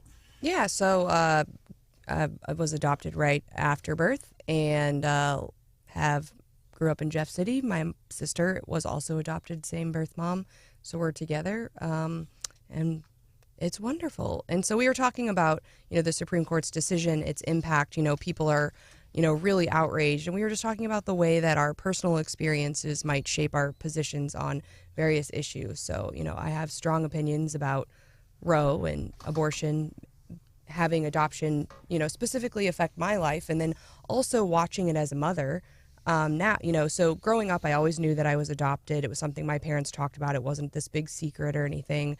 But now watching my friends and, mothers that I know and women in my life struggle with infertility and how adoption has blessed their life has been, a new perspective that has really given me even a greater understanding and appreciation of the process. And I want to get, because people are reacting to you sharing this morning, I want to make sure we share that. I adopted my son. Now, it was through marriage. His mom was his biological mom. His mom was pregnant. She got pregnant at the age of 16, small town, southeast Missouri. Well, the father of the child was the son of a very well-known preacher in town. So guess what they couldn't do? They couldn't go public. The dad, years later, now the biological father now involved. As a matter of fact, my son has an adopted dad, a biological dad, and a stepdad, and it's beautiful. I love it. But he was his mom was 16 years old and pregnant from somebody who absolutely, this preacher's son, who the preacher told him, you are not to have anything to do with this young lady. Broke my heart. And this kid is now 29 years old and owns his own business, and I have 3 grandkids because of it. And I appreciate that you share that, Stephanie. I really do. Rob, love that topic. Steph Bell is a given gift. Greatest gift. I've adopted a couple of girls myself, and I'm thankful for them every day. Shelley, just want to give a shout out to SB. Love it when she's in studio. Incidentally, so do Hannah and I. We do kind of like it when you're here, too. What did I say yesterday? I've had an aggressive travel schedule. I promise it will be better after this week. Steph, I don't know if we've ever told you this before, and maybe this is too much of a glimpse behind the scenes, but every morning we print off our show clock, right? And it's just a schedule for the morning. And Branden likes to print your guys' on bright orange paper because otherwise he will lose it in the studio, right? Right. Well, when you're here, I just get regular white paper because I don't have as many papers to deal with, and so I don't lose it as easily. When you're not here, I get upgraded to orange paper. Ooh.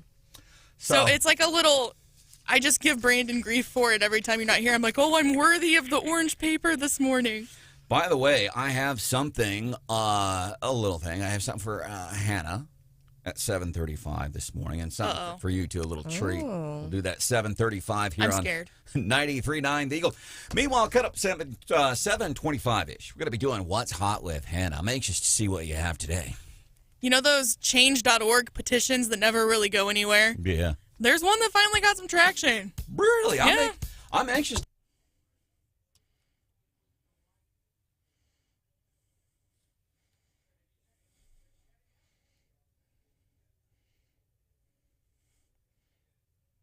Salter.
Let's go. Wake up Columbia. 93.9 The Eagle. Who's Jack Harlow? Who's Jack Harlow? I have no idea. There's a guy over here, right here. It's in that white shirt behind you. Yeah, who is he? I don't know. Go ask him. Hannah, Steph, do you guys know who a Jack Harlow is? Barely.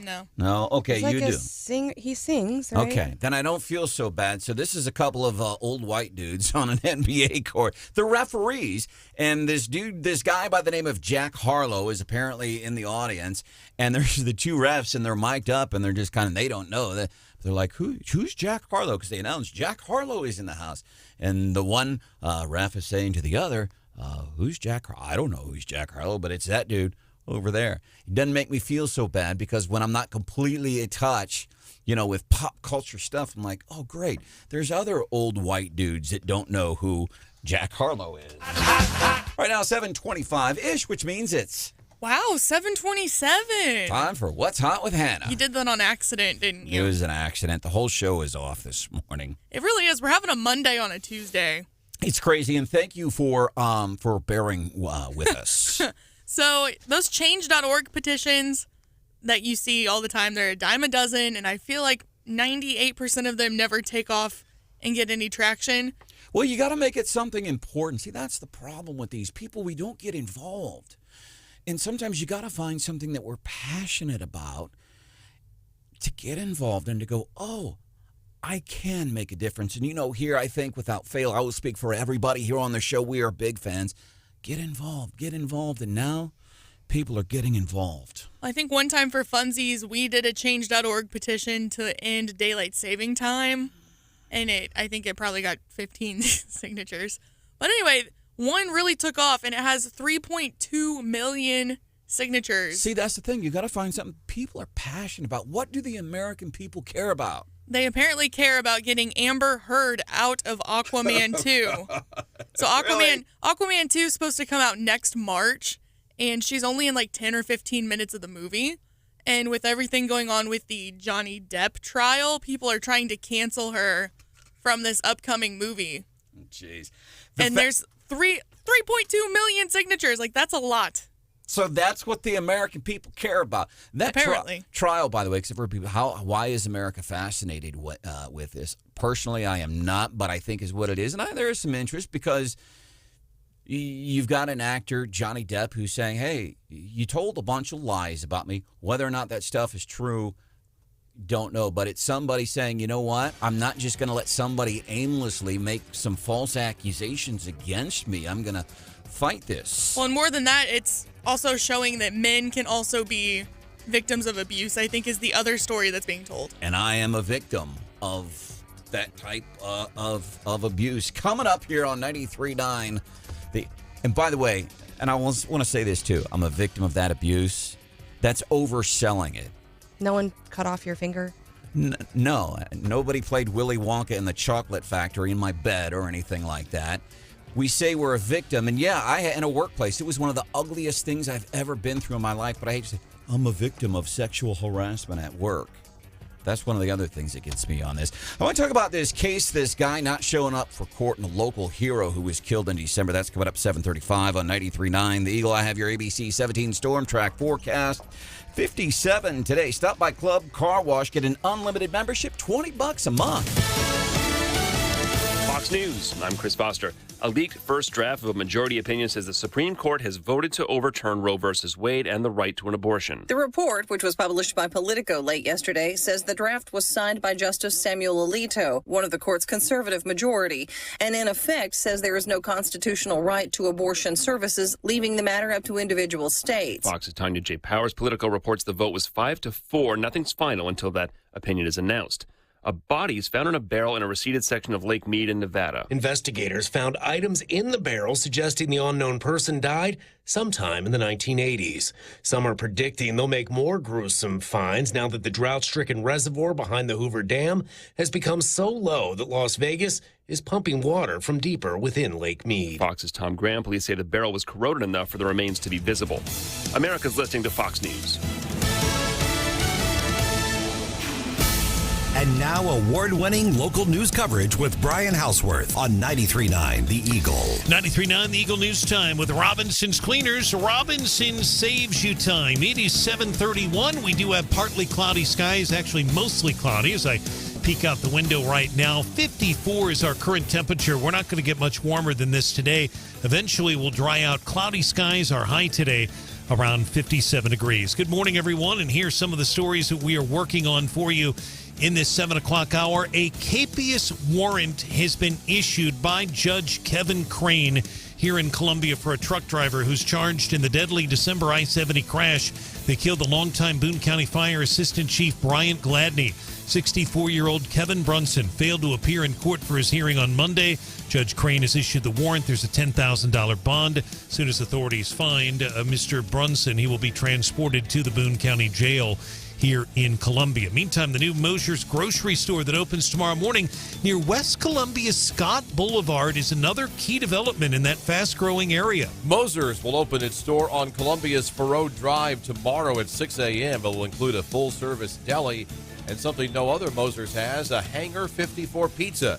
There is growth happening nearby. The Flats at Westbury apartment complex is building a large complex near the grocery store.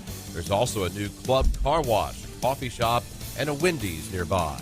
Don Luzader, 93.9 The Eagle. Much more on Mosher's, 93.9theeagle.com. Looks like Columbia's popular Fire in the Sky event on the 4th of July will take place at Stevens Lake Park, and the overnight flood warning in Cooper County has expired. Columbia, 5.65 inches of rain in April. News is brought to you this hour by Willett Dental Associates, WillettDentalAssociates.com. 93.9 The Eagle News Time, 7:33.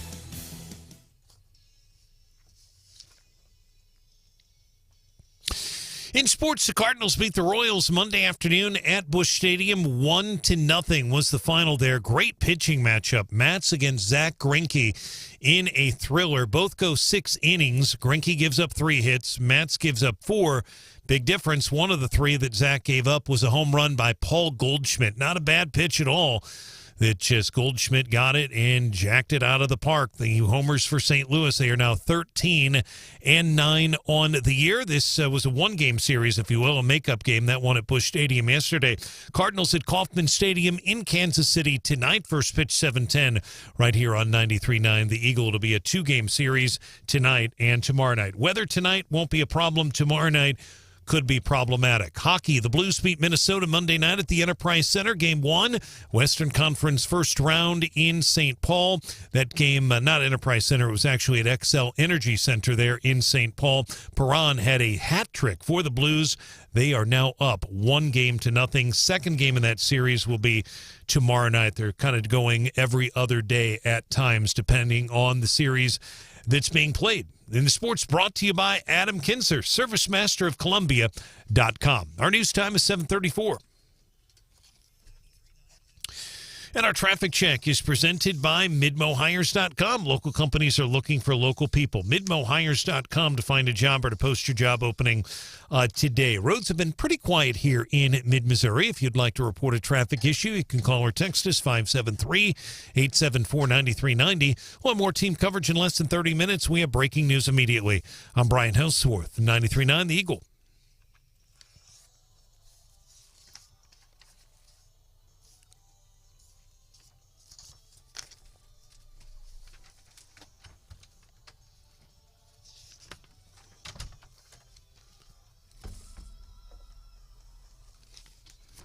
The radio station, 93.9 The Eagle. The show, Wake Up Columbia, with Branden Rathert, Stephanie Bell, Brian Hauswirth, and Hannah the producer. Our mission, giving you news, analysis, and opinion. It's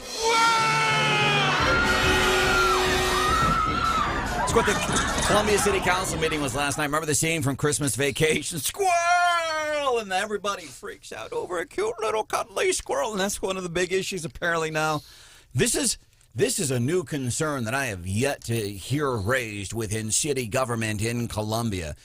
People didn't want roll carts mostly because, well, we've always just dumped the trash out on our front yard. I'm a big fan of roll carts.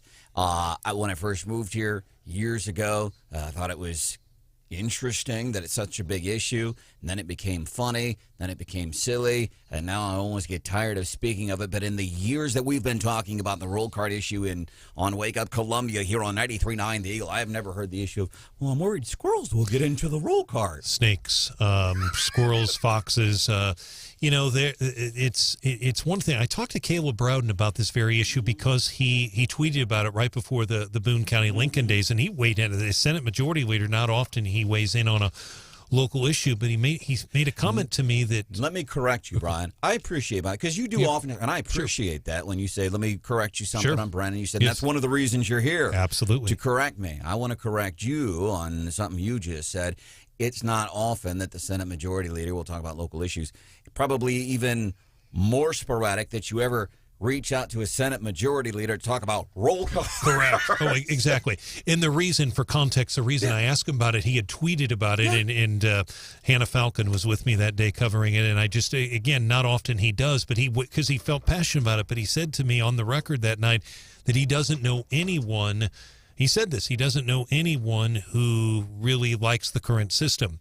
And again, it depends on who you talk to, but the folks who are who don't like the roll carts, they're very passionate. There's no doubt. They're very vocal, tend to be elderly, they tend to be disabled, and they're single-issue voters. I remember covering a couple meetings, and one of them said to me, this is as big as abortion. Abortion, I believe they said gun control or some other issue. Gun control may have been taxes. In other words, this is their big priority. There's a lot of different reasons. Some of them don't like roll carts. They're worried about foxes, squirrels, as you mentioned, snakes getting into it. Other critics are saying it would cost $12 million to retrofit basically the trash trucks. So we'll see what happens. But that council meeting in 2 weeks, I can only imagine how many people will be there to testify. It's going to be a long night. Now, I hate to be that guy. Don't wild animals already get into trash? How many times have you woken up in the morning to see like a dog or some sort of wild animal got into your trash bag overnight? I don't, because I have a roll cart, and so the animals don't get into my stuff. That was one of the big issues. And I remember I'd take pictures every morning of the trash. There's some mornings I've gotten up, kids playing in the trash. And that's why I'm so baffled. This newest argument, we're worried about squirrels and raccoons getting into roll carts. Wait a minute, they get into your trash now. And by the way, then when they get into your trash, then guess what? They spread your trash all over the neighborhood. Hope you don't have anything embarrassing in your trash. Oh, gosh, Hannah.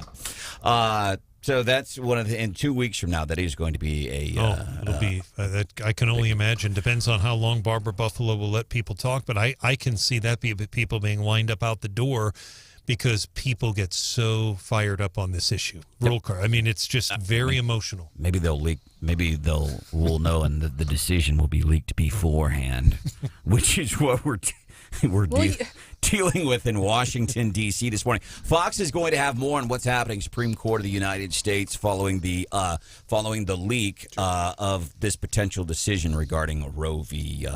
Wade. We'll have more on that. We've reached out to Vitae Foundation. Senator Josh Hawley's office has been communicating with us. Very appreciative he was on Fox last night. This really bums me out, and here's why. I had a chance to meet the wife of this hero first responder who died on an interstate right before Christmas, died on I-70. Was working another accident. Of course, we know this story all too well. But had an opportunity to meet his wife at the Boone County Lincoln Days event last month. And it kind of, you meet somebody directly involved. And listen, we were all involved. This guy's a first responder. You know our love. Hannah dates a firefighter. My sister is now a police chief in a small town here in Missouri, right along I-70. Sport the thin blue line bracelet. So you know our love for first responders. And when this guy died, it broke our heart. Never forget watching that procession following his memorial. And here's why. So this guy apparently, he's got a court. He's charged. He's not convicted in the death of Mr. Gladden. He's charged, but didn't show up for court yesterday. And here's why that breaks my heart, because and I don't know what the family is going through. I can imagine. I can make some educated guesses on what they're dealing with, and to have something like this. where it potentially gets stretched out further. Just what do you know about this guy? You've been in court with him, haven't you? I have, and to clarify, this is a little complex here because I went to his initial. He's only had one court appearance where he's been there, but he was on video, and you and I toured the Boone County Jail. One of the problems with doing video, and I realize why they do it, but you don't necessarily be able to see the condition of the inmate. And Judge Jacobs, there weren't very many of us. Charles Dunlap was with me from the Columbia Daily Tribune, I think sitting right behind me. Judge Jacobs was on video. There were a couple people that were on the docket, and of course we were both there to cover him. And they said, Kevin Brunson, do you understand the charge? Basically, Judge Jacobs read the charges to him. He didn't respond. And it was like 3-4 minutes. And I thought there was a technical problem. I could not see him because of the particular courtroom we were in. And Jacobs, the judge, and I agree with the judge. I thought it was a technical problem. And a voice came on from the jail in paraphrasing, but the person there at the jail, which we toured that little room, said, he has fallen asleep. He has fallen asleep, and they had to wake him up. And then Judge Jacobs said, do you understand the charges against you? And I couldn't hardly understand him, but I believe he said yes. And then it was not long after that, maybe a day, online court records show he was released to go to a hospital. We don't know which hospital. He had medical issues, apparently. And then right after that, he was released on his own recognizance, a recognizance bond. It's called an ROR bond. Right. And come back is what they're saying. You don't have to put up any money. Just come back. You don't come back, we're going to put a warrant out for your arrest, and that's what's happened. That's what's happened. He doesn't have an attorney, and as far as I know, he doesn't have an attorney. And I would have been there yesterday, and 9 o'clock docket's very hard for me with our newscast, but I checked the online records very late morning, and I could see he did fail to show up. Capias warrant has been issued, and they're looking for him. I mean, that's very serious. I can't stress that enough. Now, warrants themselves are not out of – this happens more often than it should. Sometimes there's a bench warrant. I'm intimately familiar with these types of things. A bench warrant basically says, hey, we're not going to come look for you, but if we happen to bump into you, at a traffic stop or something, we're going to take you to St. Louis County headquarters in Clayton, Missouri. And then there's warrants where we're going to come look for you. Fortunately, I've never had any of those warrants. Well, my thinking is, I'm sure that, the horrible accident was just that, an accident. I don't think he set out to kill anybody that day. But at some point, you have to own up to your mistakes and the consequences of those mistakes. And I think him not showing up for court is an example of him trying to run away from that. And I think one of the other things is you look at some of his statements that he made to police. Again, he's charged. He's not been convicted. The mugshots of this dude, by the way, and I don't want to make light of this, but I also don't want to end up apologizing because I've offended anybody. But if you see, have you ever seen the movie Old School? Will Ferrell and who else is in there? A whole bunch of people in that movie. Vince Vaughn. Yep. It's a great movie. One of the characters in the movie is Blue. So the premise of the movie, they're pledging all these misfits to be in a college fraternity. Think of Mizzou on steroids, maybe. And one of the folks that's pledging to be in this fraternity is like this 98-year-old dude named Blue. Big old shaggy white beard and hair. That's who this guy looks like. Seriously, he looks like Blue from the movie Old School. And he's 64 years old. And Randy Tobler, and again, I'm not a doctor, to your point, Randy Tobler took one look at that mugshot when I came back from court and said something is wrong with him medically. And Randy said that, diagnosed it from the studio, and it was a day later the guy was in the hospital for medical problems. To Hannah's point, and she brings up a point, obviously people are very emotional. He's not been convicted. My gut feeling is they're probably going to argue something of medical because there was a comment made, according ABC 17 interviewed a witness that saw it, and the witness basically quoted him after the crash as saying, did I hit someone? In other words, not sure. He wasn't sure what had happened, according to the witness. So we'll see what happens. First things first, they got to find him. 7:10. Excuse me, right at 7 o'clock or 8 o'clock. Actually, I'm in a different time zone right now. Fox News will be have more from Supreme Court of the United States following a leaked decision. It's a not completely the decision. Draft. It's a draft of an opinion. Meanwhile, I've got something for Hannah and for Stephanie this morning. Uh-oh. I'm nervous. I'm trying. It's not that big of a deal. I don't want to get your hopes up like I'm giving you, cash or anything like that. Do you know who Peter McIndoe is? He is the guy who's behind the whole birds ain't real or birds aren't real movement. Oh, okay. I like this guy. So we've learned this morning Stephanie Bell was adopted at birth. Beautiful story, her and her sister. This is something new to us here on Wake Up Columbia. One of the things we already knew, before we knew that Stephanie was adopted, we knew that she had a fear of birds. Peter McIndoe, he's the guy behind this birds aren't real thing. He did an interview. So I want to turn you on to that, and we'll do that coming up about 5 minutes from now. And Hannah, I got something for you too. I'm nervous. No, it's a good thing. It's something that you've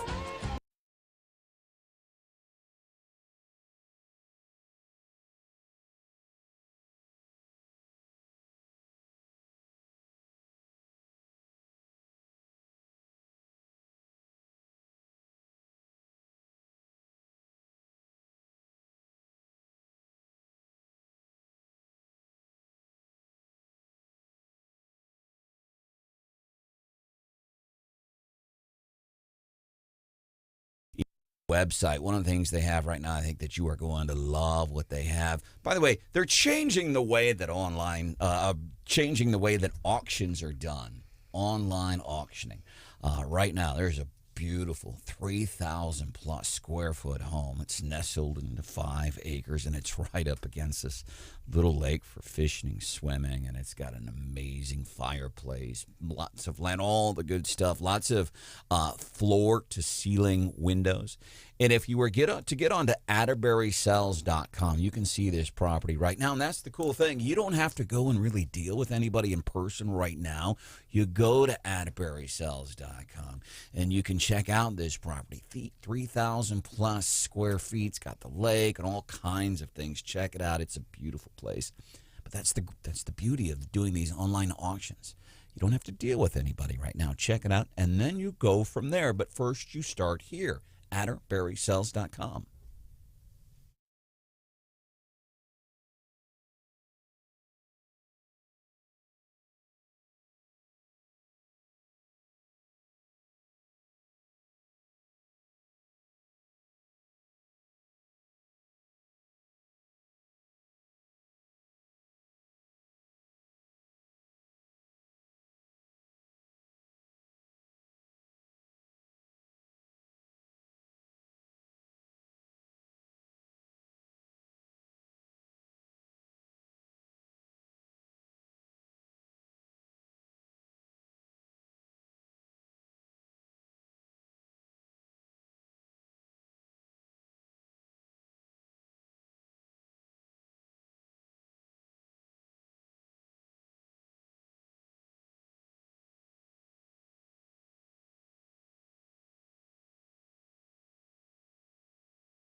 Wake Up Columbia. News, analysis, opinion, and Hannah the producer. 93.9 The Eagle.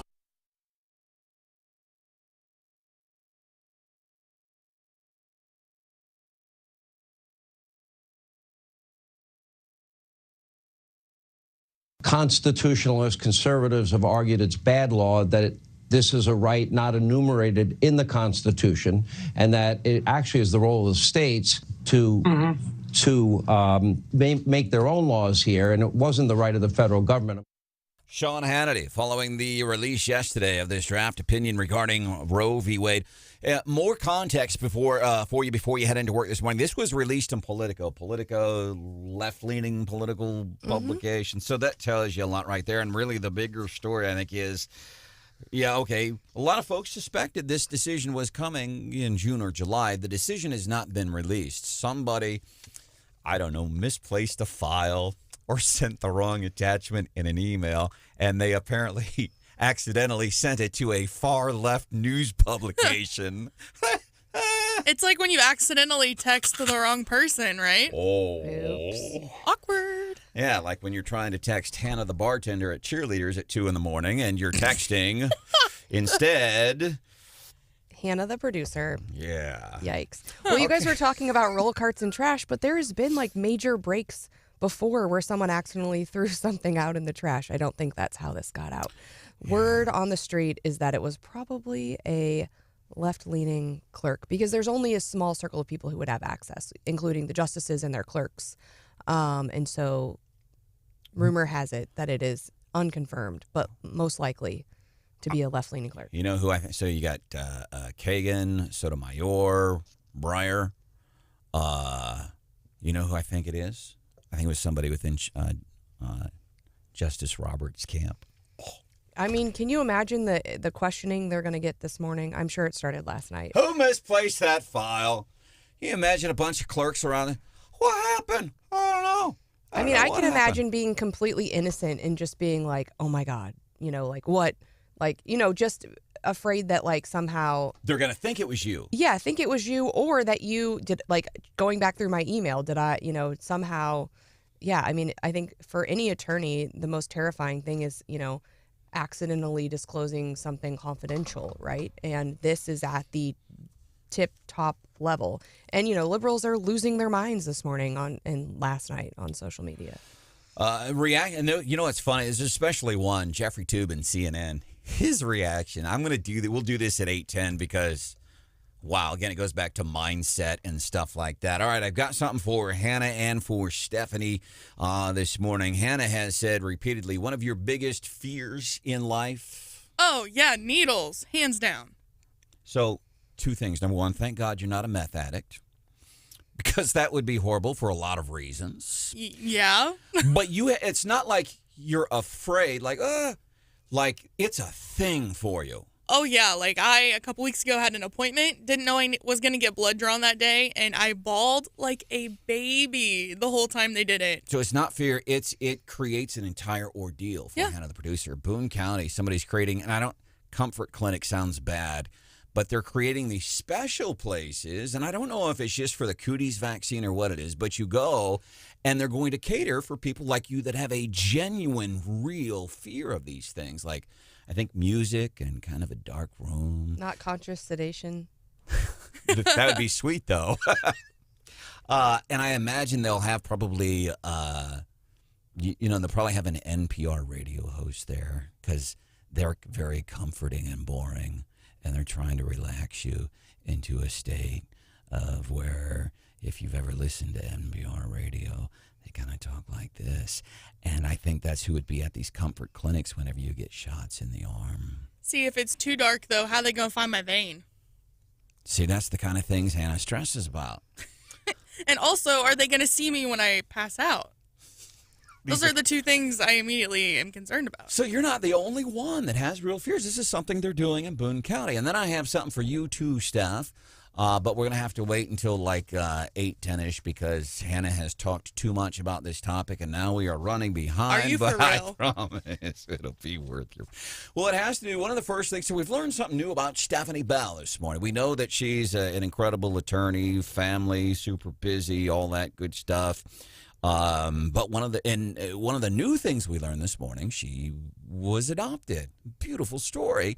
Some of the first things we learned about Stephanie, she doesn't like ranch dressing. She fears bread. Birds. Like is wigged out by birds. And there's this whole movement, and I don't know how legitimate it is, but it's this thing, birds aren't real or something like that. Yeah, there's a great website full of merch. Birds aren't real. Government spies. And all of them. The argument is that birds are like agents of the government spying on you, I think is... I'm here for it. And I don't know. I haven't run that by our truth czar, by the Minister of Truth Ambassador, Alejandra Mayorkas. But we're going to have some of that coming up for you at 8:10 here on 93.9 The Eagle and 93.9theeagle.com.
Demonstrations outside the Supreme Court.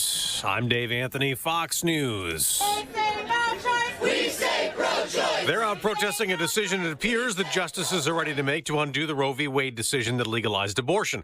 A draft opinion was leaked to Politico suggesting the court will rule in favor of a Mississippi law allowing states to restrict abortion. In effect, it says there's no constitutional right to abortion. However, decisions are not final until announced by the court. Senate Majority Leader Chuck Schumer and House Speaker Nancy Pelosi issued a joint statement saying if the report is accurate, quote, every Republican senator who supported Senator Mitch McConnell and voted for Trump justices, pretending this day would never come, will now have to explain themselves to the American people. Fox's Tanya J. Powers. Some Democrats want Congress to pass a law to make abortion legal nationwide. Many Republicans are upset by the rare leak in the court. Senator Josh Hawley tells Fox. I have to tell you, it sounds real to me, and I think this is plainly an attempt by the left to try and change the outcome in this case and corrupt the process. And the court must not allow that to happen. It's primary day in Indiana and in Ohio, where it's a close Republican Senate race. Trump's endorsement convinced me that J.D. Vance is the guy for the job. I am whoever Trump supports in any position. But that man's friend is supporting the Senator Ted Cruz-backed candidate. Josh Mandel, Marine, family man, honest, I like the guy. There are several other candidates as well. The winner expected to face Democratic Congressman Tim Ryan. Aid workers in Ukraine have hot meals ready for civilians who escaped that steel plant in the bombed-out city of Mariupol and toys for the kids. Those who've left say, there is no money. It's very scary there. There is nothing left in Mariupol. No work. Nothing. Some of those who left Mariupol were taken to Russian-controlled territory. Russia says it's taken 1 million people out of Ukraine since the invasion started to Russia. Ukraine's president says many were taken away against their will. America's listening to Fox News. Life is about being active, whether it's about going on your daily tasks or exercising. You know you're well when you're regularly active. But what happens when being active actually hurts by the end of the day? This is the position I found myself in a number of years ago. Everything I wanted to do in my daily life, all of the activity it called for, was held captive to almost constant nagging pain. When I heard about Relief Factor, I was skeptical, but my wife said, give it a chance. Not long after I took it, I could feel the pain begin to melt away, and I've been taking it ever since. And I can tell you that Relief Factor has helped me get my life back. I love that it's not a drug, but it was developed by doctors, and about 70% of the people who try it go on to order more. Your first step to becoming pain-free just might be ordering a 3-week quick start for only $19.95. Go to ReliefFactor.com or call 800-4RELIEF, 800-4RELIEF, or ReliefFactor.com. Find out all about this offer and feel the difference.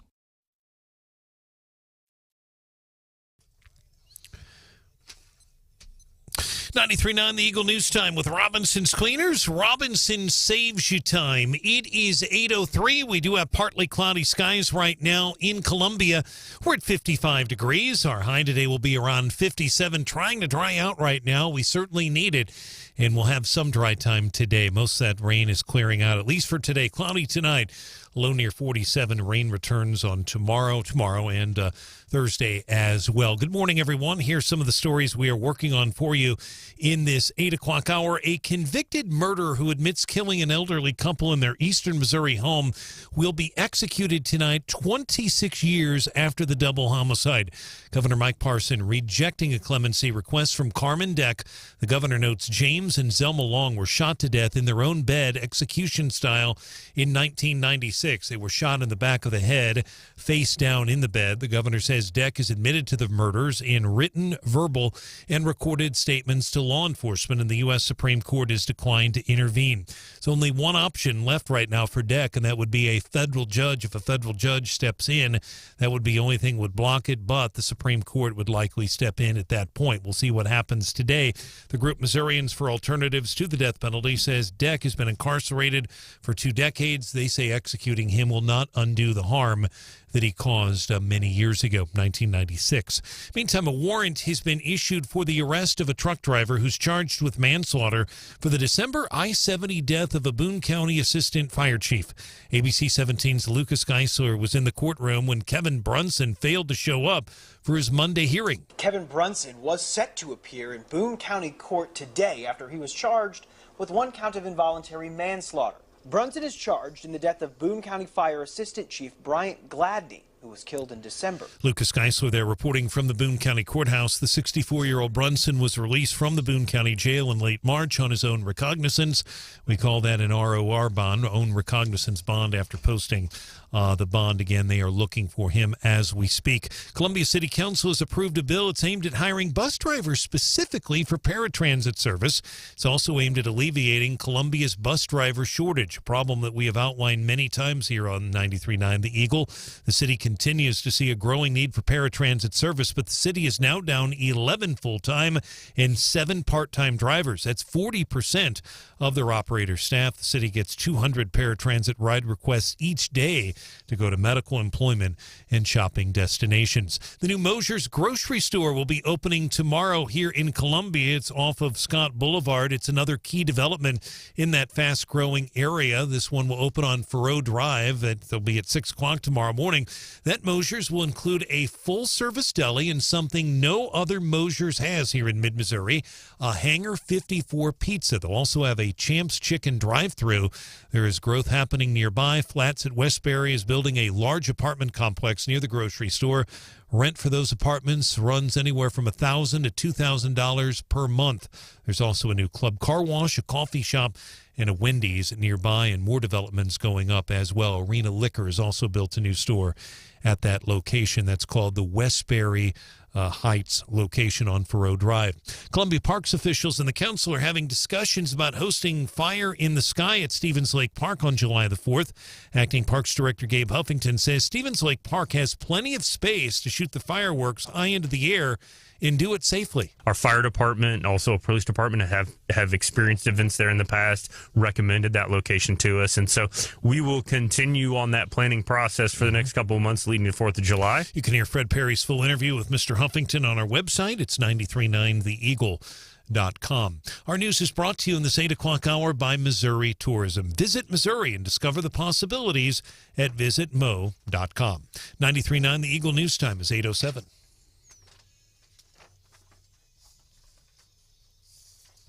In sports, Cardinals beat the Royals Monday at Busch Stadium 1-0, the final there. That game was a makeup game from April. Cardinals now starting a 2-game series at Kansas City, and this one will be at Kauffman Stadium tonight. Weather will be okay tonight. It'll be chilly if you're going. Tomorrow, rain will definitely be an issue. First pitch tonight, 7:10 right here on 93.9 The Eagle, the Cardinals and the Kansas City Royals. Blues beat Minnesota 4-0 last night.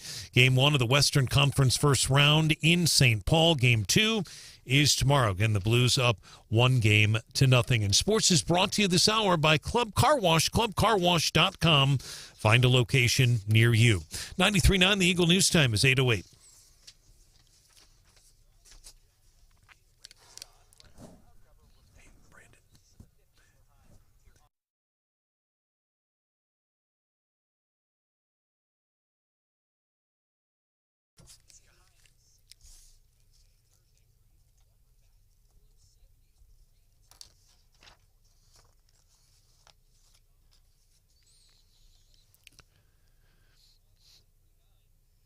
All right, John, thanks. Great work on television today with Zola. We appreciate your work with us as well. We have cloudy skies, 52. And our weather was brought to you by Club Car Wash, clubcarwash.com. Traffic with MidmoHires.com. Local companies looking for local people. It is 8:08, 93.9 The Eagle, 93.9theeagle.com. Roads right now pretty quiet here in mid-Missouri. We did hear a report about a possible car off the road near Fairview here in Columbia, and not expecting any serious injuries there, but there is a car off the road. If you do see a traffic issue, you can let us know, 573-874-9390. More team coverage in less than 30 minutes. We have breaking news immediately. I'm Brian Hauswirth, 93.9 The Eagle.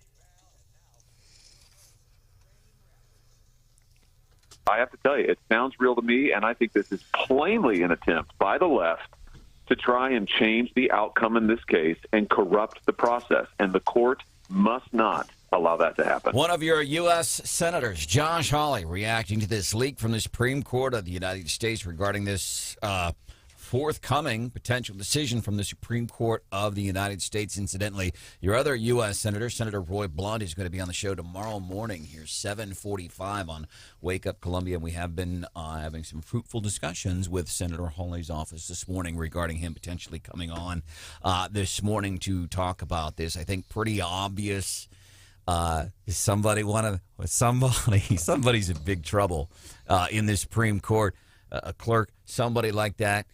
Are there any potential legal ramifications? I reached out to Professor Alan Sachs this morning. I spoke with him very briefly, and he said there could potentially, because of breach of public trust or something like that. Would it ever come to that? Don't know. And right now, this morning, still kind of murky as far as potential legal issues for whether it was a clerk or because I can't discount the possibility. Maybe Mr. Alito was trying to attach a file and attach the wrong one in the whoops. You never know. My bad. Yeah. And the other thing, and again, I don't know because there's been talk about the leak and everything like that. is it possible? I don't know if those are stored on a drive. I would think they'd have to be very, very secure, but could somebody have hacked? I mean, those are all things. I think what Senator Hawley said, and I'm glad you've reached out to his office, because it'd be great to, our listeners would like to hear from him on 93.9 The Eagle. So would I. And you would, yeah, exactly. He's on Fox News Channel a lot, but we want to have him here on our program so he can talk about it, and be great to have him. But Senator Hawley said something very powerful, and you're a lawyer, Stephanie, but just looking at it, he makes sense. He said, this looks legitimate. There's too much detail for this not to be legitimate. Yeah, and I think one of the main sources people go to is called SCOTUS Blog. They document everything regarding SCOTUS, and even last night they were saying, based on everything we know, based on our review, I think those types of folks that they were talking to were saying the same thing, that it looks to be legitimate. Of course, that hasn't been confirmed. But yeah, just interesting takes, some interesting local takes. I saw some pretty good takes yesterday, and some takes that I would say were less than good.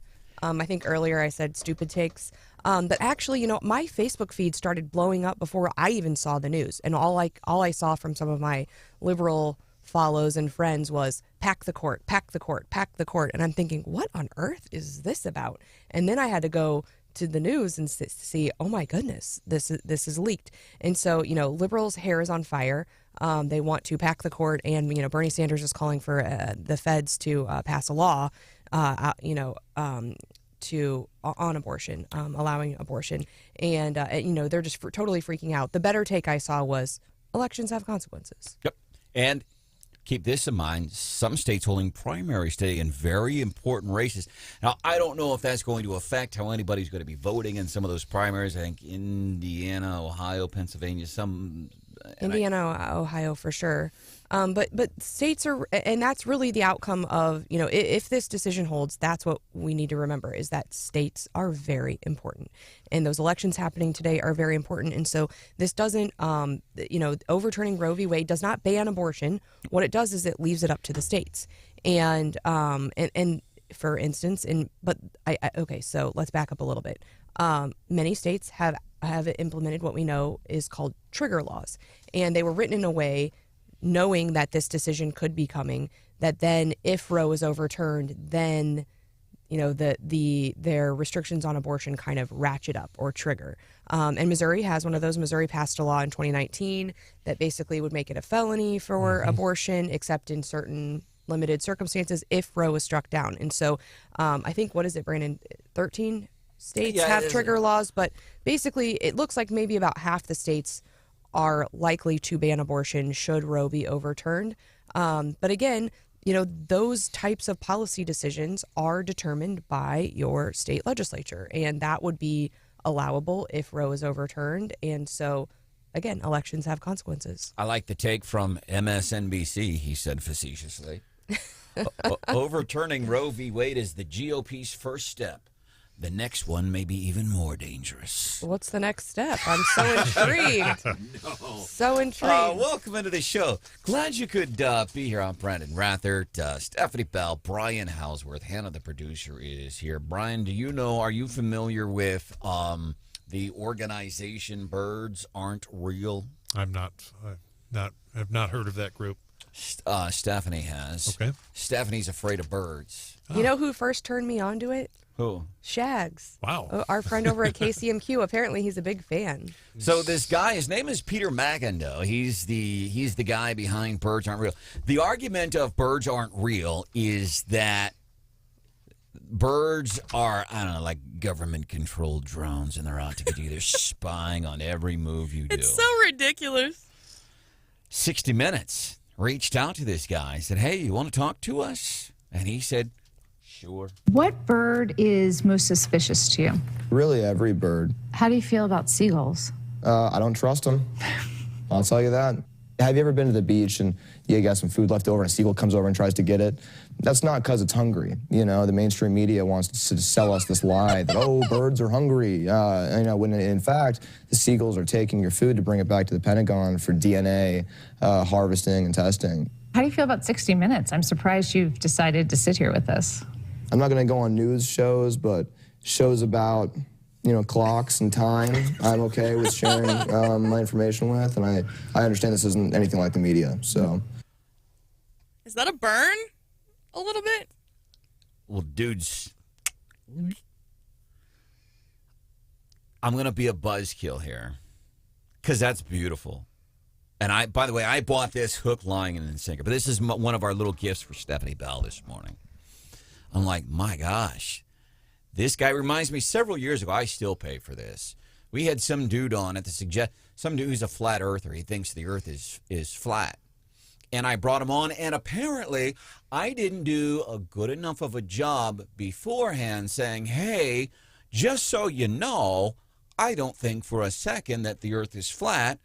But for S's and G's, this guy'd be fun to have on so you can hear him explain why he thinks the earth is flat. Didn't believe it for nothing. It was just for fun. Apparently, I'll take ownership of it. It's not people's fault that they didn't get the sarcasm behind doing it. I thought I was clear, but I was wrong. And that happens sometimes. I thought people understood. This guy's just on, this guy thinks the earth is flat. But to this day, people will still, like when you had that flat earth, you're one of those flat earthers. I'm like, my goodness, I'm not a flat earther. It was for fun, man. But I think this guy is really onto something, and I will defend him to some extent. And his whole point is that the government is spying on you, and that birds are everywhere, and that you're kind of constantly being spied on, right? And if you think about it, walk through your day today and think about, at what point am I not being filmed or have the ability to be filmed or recorded?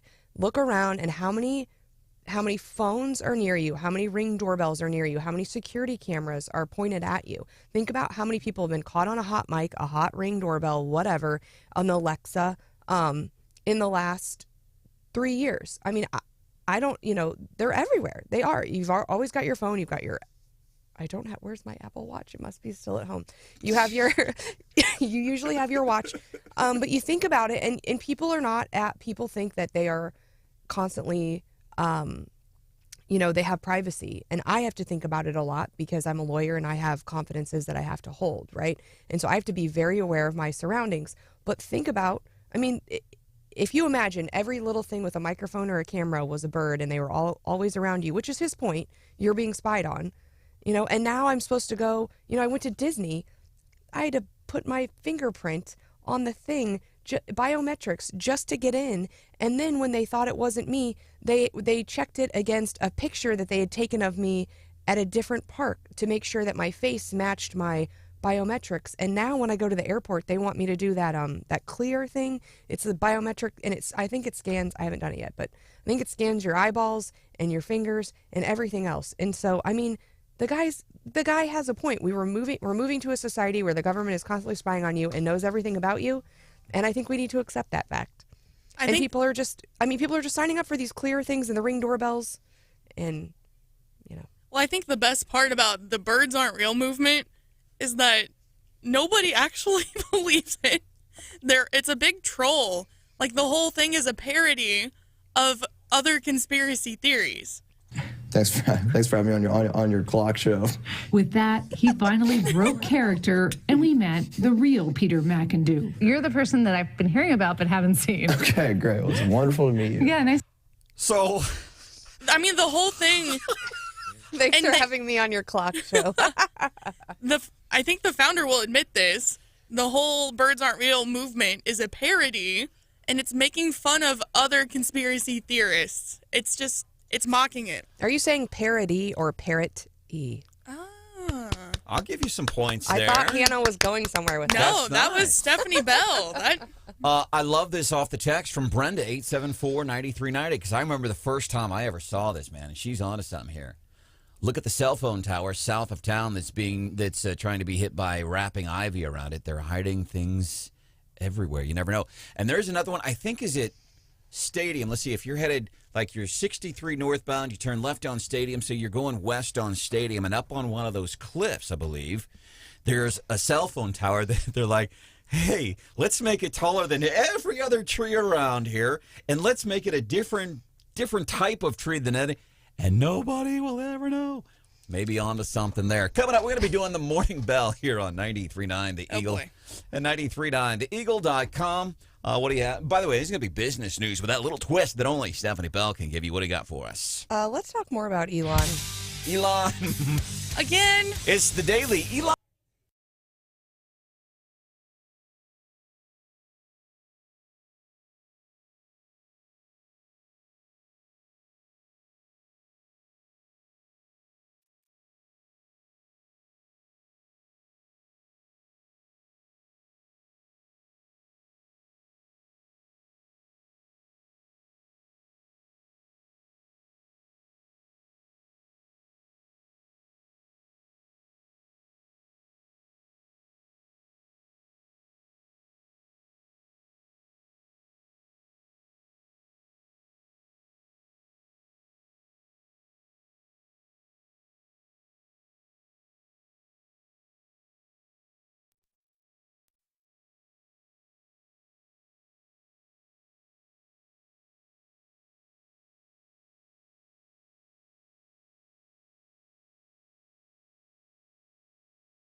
People are talking about Branden Rathert. He's a jackass. This is Wake Up Columbia, 93.9 The Eagle.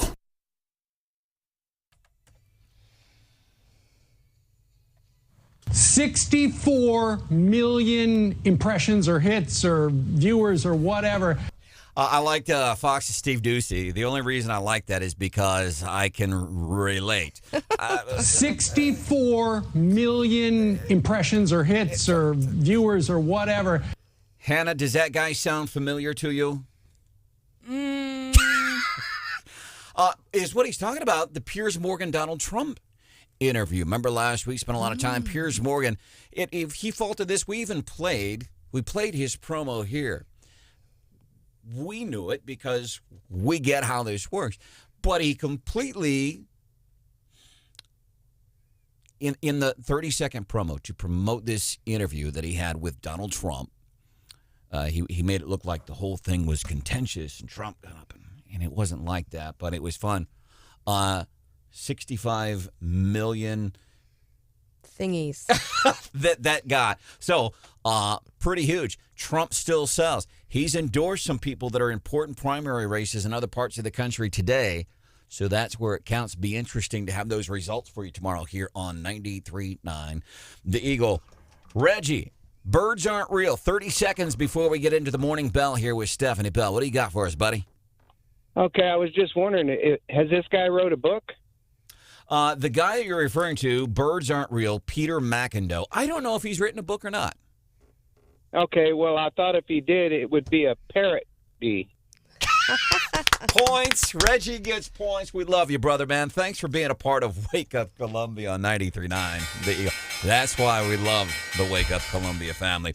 Morning Bell, business news with that little twist that only Stephanie Bell can give you. And we're renaming it the Daily Elon Musk Report. As if you couldn't love Elon anymore. Apparently, he went to the Met Gala and he said, "My goal is to make Twitter as inclusive as possible."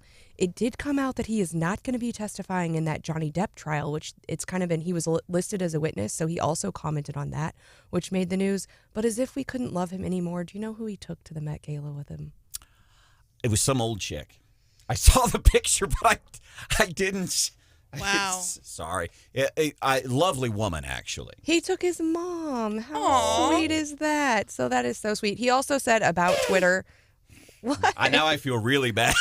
Yeah, he took his mom. But he also said about Twitter, people said, what are your hopes for the platform? And he said he wants it to be interesting and entertaining and funny. And he noted, and that it makes life better. And I don't think a lot of people would say that about Twitter right now, that it makes their life better. And so I thought that was very aspirational and sweet. You know what's worse than trying to be a smart aleck at the dinner table and your dad telling you, you're not as funny as you think you are? You know what's worse than that? Calling someone's mom old An old lady. chick. She's beautiful, really. I feel see this photo. Horrible now. Sorry. Let's do some leftovers at 8:35.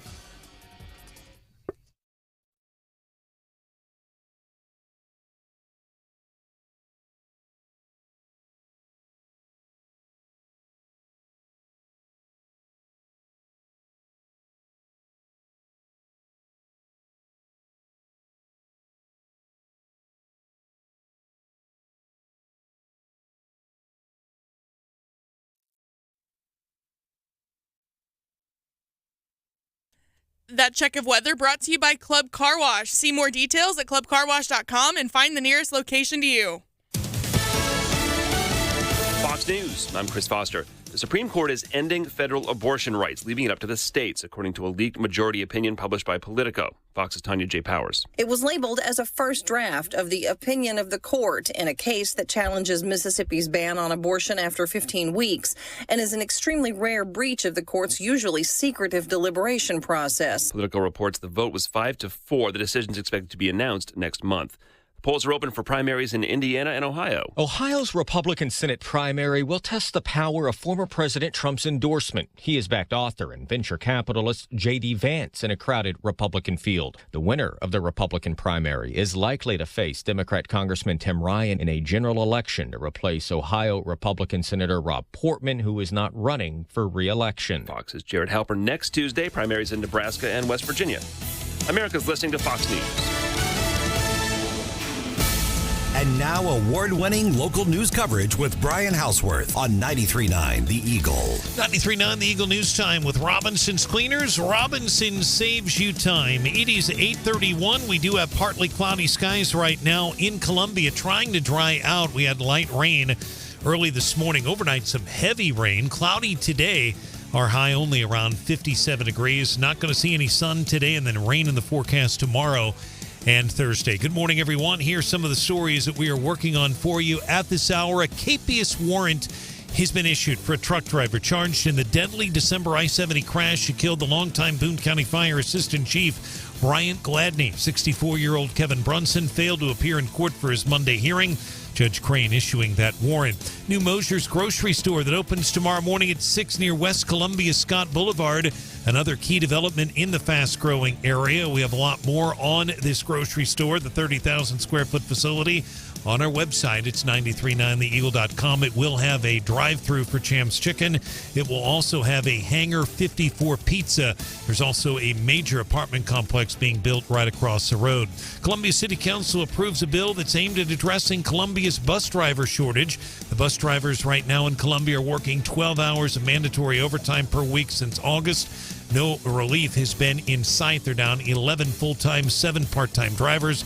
Columbia approved the proposal last night. And fire in the sky, 4th of July here in Columbia. Looks like it'll take place at Stevens Lake Park, according to Gabe Huffington, Parks and Recreation Acting Director. He spoke on 93.9 The Eagle CEO Roundtable. More on 939theeagle.com.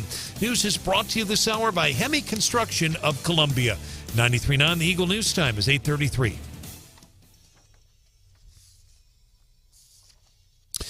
In sports, we'll start this hour with hockey. The Blues beat Minnesota 4-0 last night in St. Paul, Game 1 of the Western Conference first round.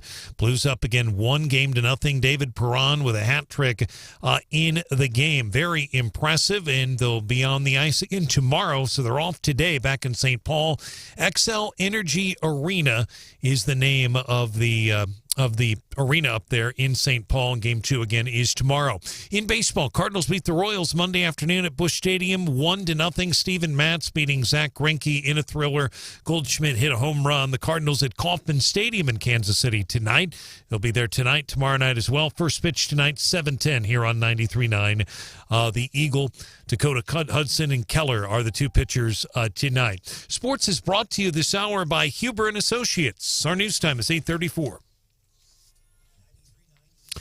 Traffic check with MidmoHires.com. Local companies are looking for local people. MidmoHires.com. Find a job, post your job opening today. Roads right now are pretty quiet in mid-Missouri and have been. We will get some dry time today, which we badly need.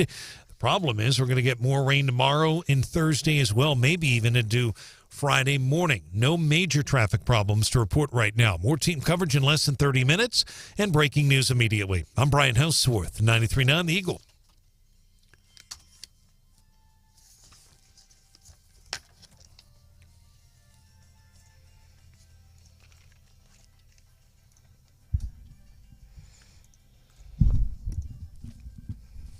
The radio station, 93.9 The Eagle. The show, Wake Up Columbia, with Branden Rathert, Stephanie Bell, Brian Hauswirth, and Hannah the producer. Our mission, giving you news, analysis, and opinion.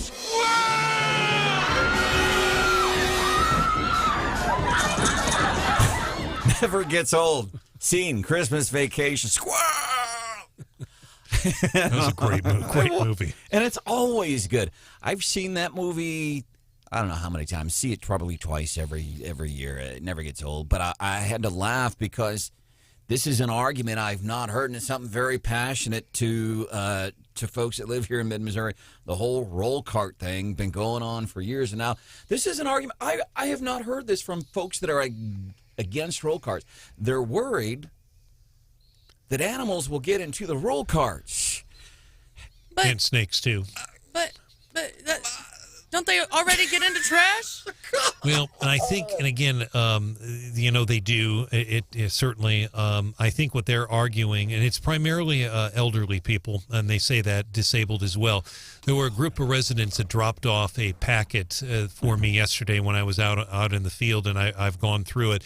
And it's One of them's lived here in town 47 years. It's elderly people, but these are the folks that really are passionate. Some are names people will be familiar with, but basically what they're saying is when they do their bags, they can take them out that morning, and hence it limits the amount of time the animals can get into it. They also say that it's going to cost the city $12 million.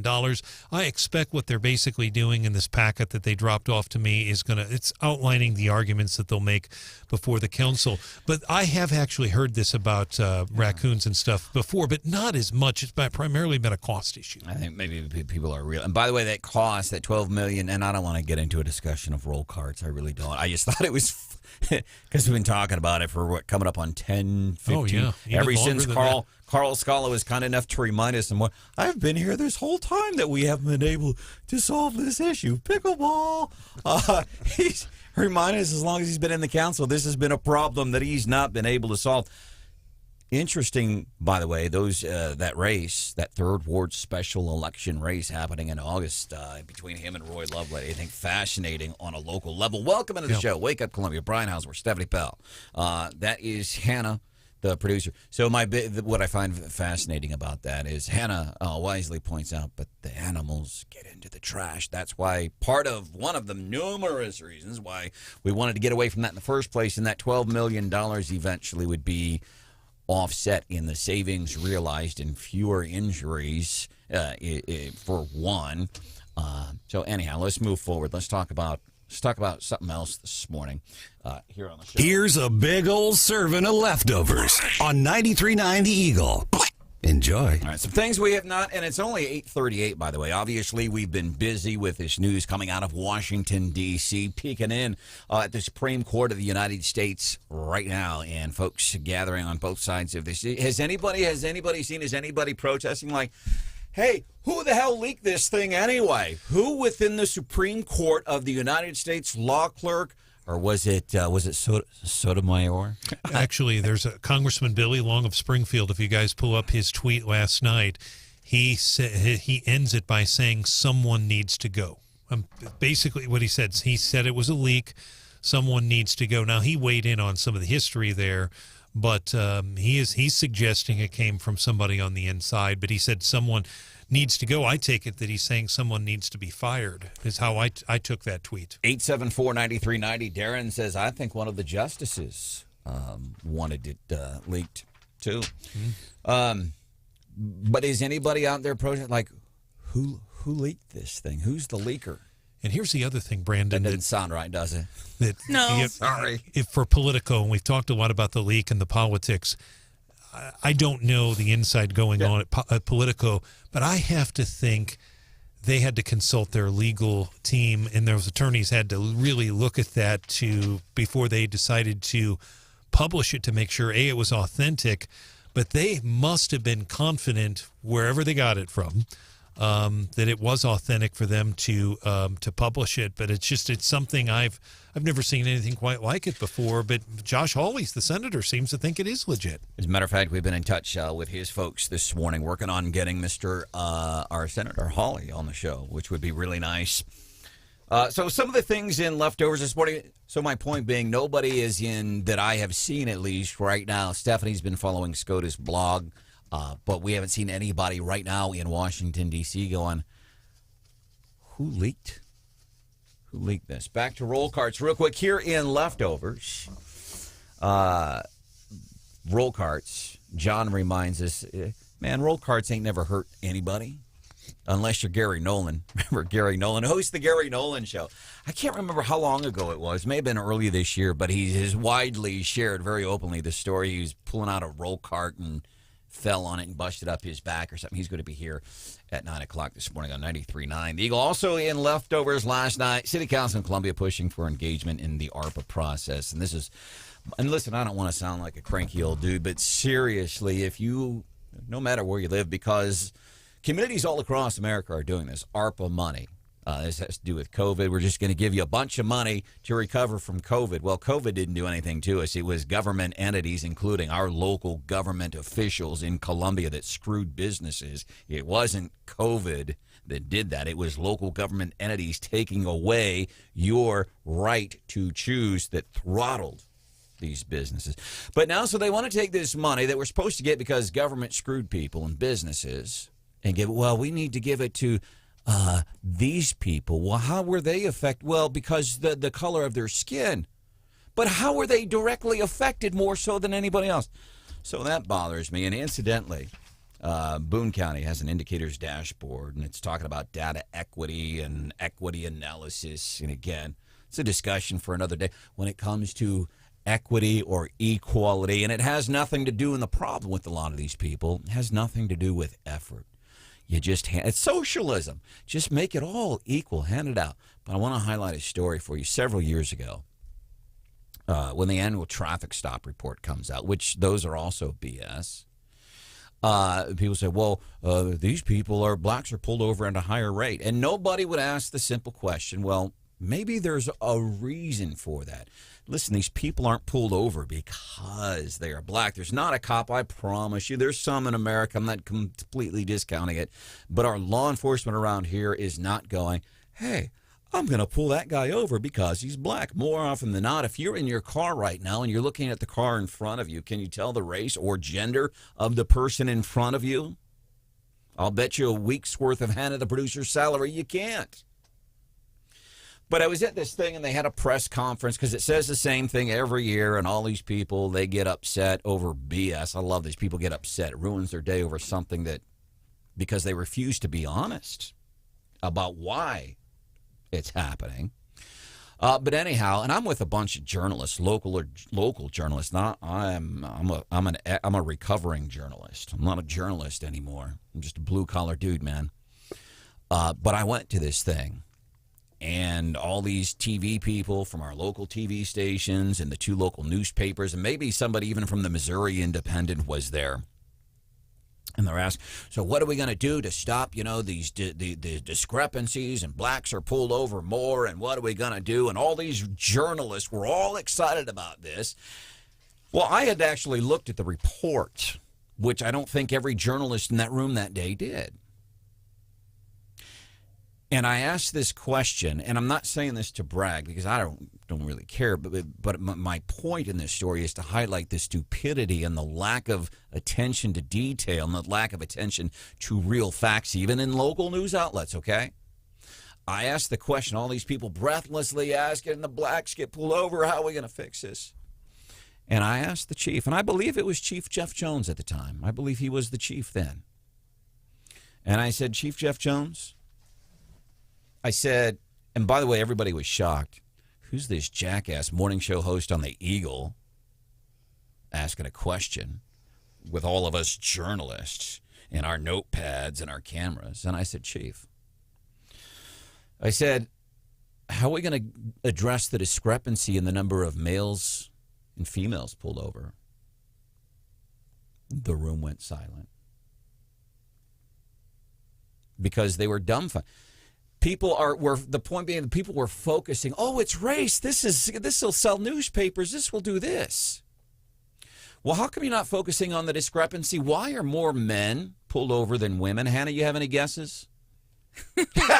Right? Stephanie? Scientifically or personally? Right. Why are men pulled over more often than women?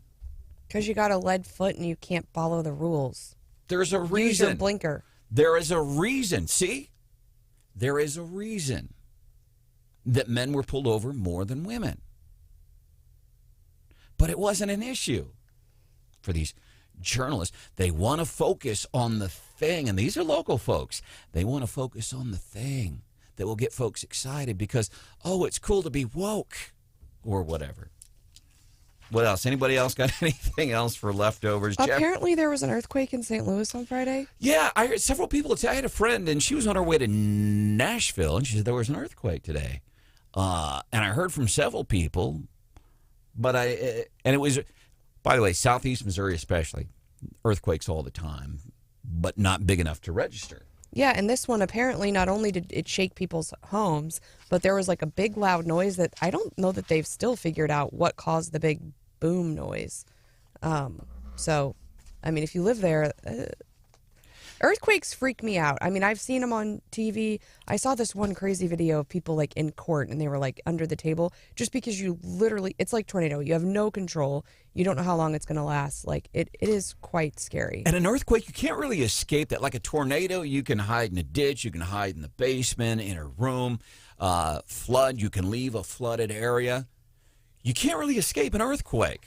And I was totally cool until I went. Have you been to Yellowstone? Oh, yeah. Yeah, so I was totally cool, and I thought, I'm not worried about it. And then you go to Yellowstone, and you walk through those parts where, like, literally the earth is boiling, and then, like, for, like, a month after visiting, I was like, yeah, something bad is about to happen. And they were like, we're 40 years past due for this whole place to just erupt. Or you walk after you're at Yellowstone, and you hold up, did the ground just move? Did it move? Because you're walking almost literally on eggshells at Yellowstone. Yeah, and until you see it with your own eyes, it's hard to believe that, like, not birds are not real, but, like, the ground is lava, and it kind of feels that way over there. It's scary.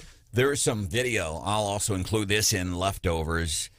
For me, tornadoes, like a lot of other things, you've seen one, you've seen them all, really. But there was some... Stop it, Hannah. There was some video. I'm sorry. Stop it. I'm sorry. I usually don't watch videos of tornadoes, but the Weather Channel had some spectacular videos of tornadoes that ripped through Kansas. And I'll tell you, and I know it's radio, I don't have the benefit of video here, but like these tornadoes were just like appearing out of nowhere. Like you might see some wind and then the tornadoes like splitting into three. If you get a chance, if you get bored, and if your boss is really cool, get onto the weatherchannel.com and check out some of the videos from those tornadoes that happen in Kansas. Come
Wake Up Columbia with an eye on the world and a focus on you. 93.9 The Eagle. Ordinary cat litter stinks. It's dusty, heavy, and downright gross. Martha Stewart, what do you think?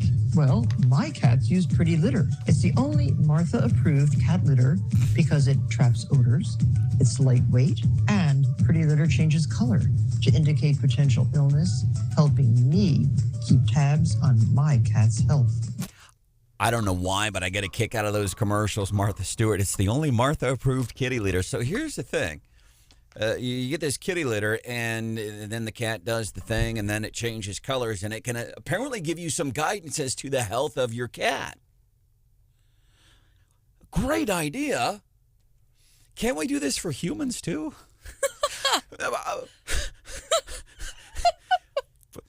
Here's the other thing. We put microchips in pets, and I know a lot of people have distaste for this. Well, we can't microchip humans. Talk to a parent who's had a child go missing, whether or not they've ever been found. Wouldn't you like to have a microchip in your child in that situation? What's that movie like Taken? Oh, I'm 100% convinced that they're really wealthy, have their children chipped already. We do all of these great things for our pets and for our animals. We get them kitty litter. You pee in the kitty litter and it says, oh, look, you got prostate cancer. Oh, look, you got an upset tummy because Elon Musk bought Twitter. There are at-home tests, Branden. No. I know. There's the one for the colon cancer screening. They send you a box, and you right into the box. What do you do in the box? You take a sample. A sample of what? And then you send it back right next to Grandpa's ashes that you can mail through the United States Postal Service. What do you put in the mail? You're so grossed out. You know, like you can also like pee on paper and it tells you whether you're pregnant or whether you're fertile or whatever. I mean, there's lots of tests for these things. We have this. But what goes in the box? So why don't we microchip little kids? And I get, oh, government's going to watch you. Listen, do you get mail at your house? Yeah. Well, the government's already watching. The government knows where you live. We do all these great ideas for animals. Colored kitty litter and microchip. Maybe we should start doing some of these things for humans. And I didn't mean to go here, but as we wrap up the show, so I've got Hannah and Stephanie a couple of gifts this morning. One, I've got the guy who founded, he was on 60 Minutes, the guy who founded Birds Aren't Real because Stephanie's frightened of birds. Love that. And there's comfort shot clinics or something. Hannah, and when I say Hannah is afraid of shots, she's not afraid of shots. Oh, I'm terrified.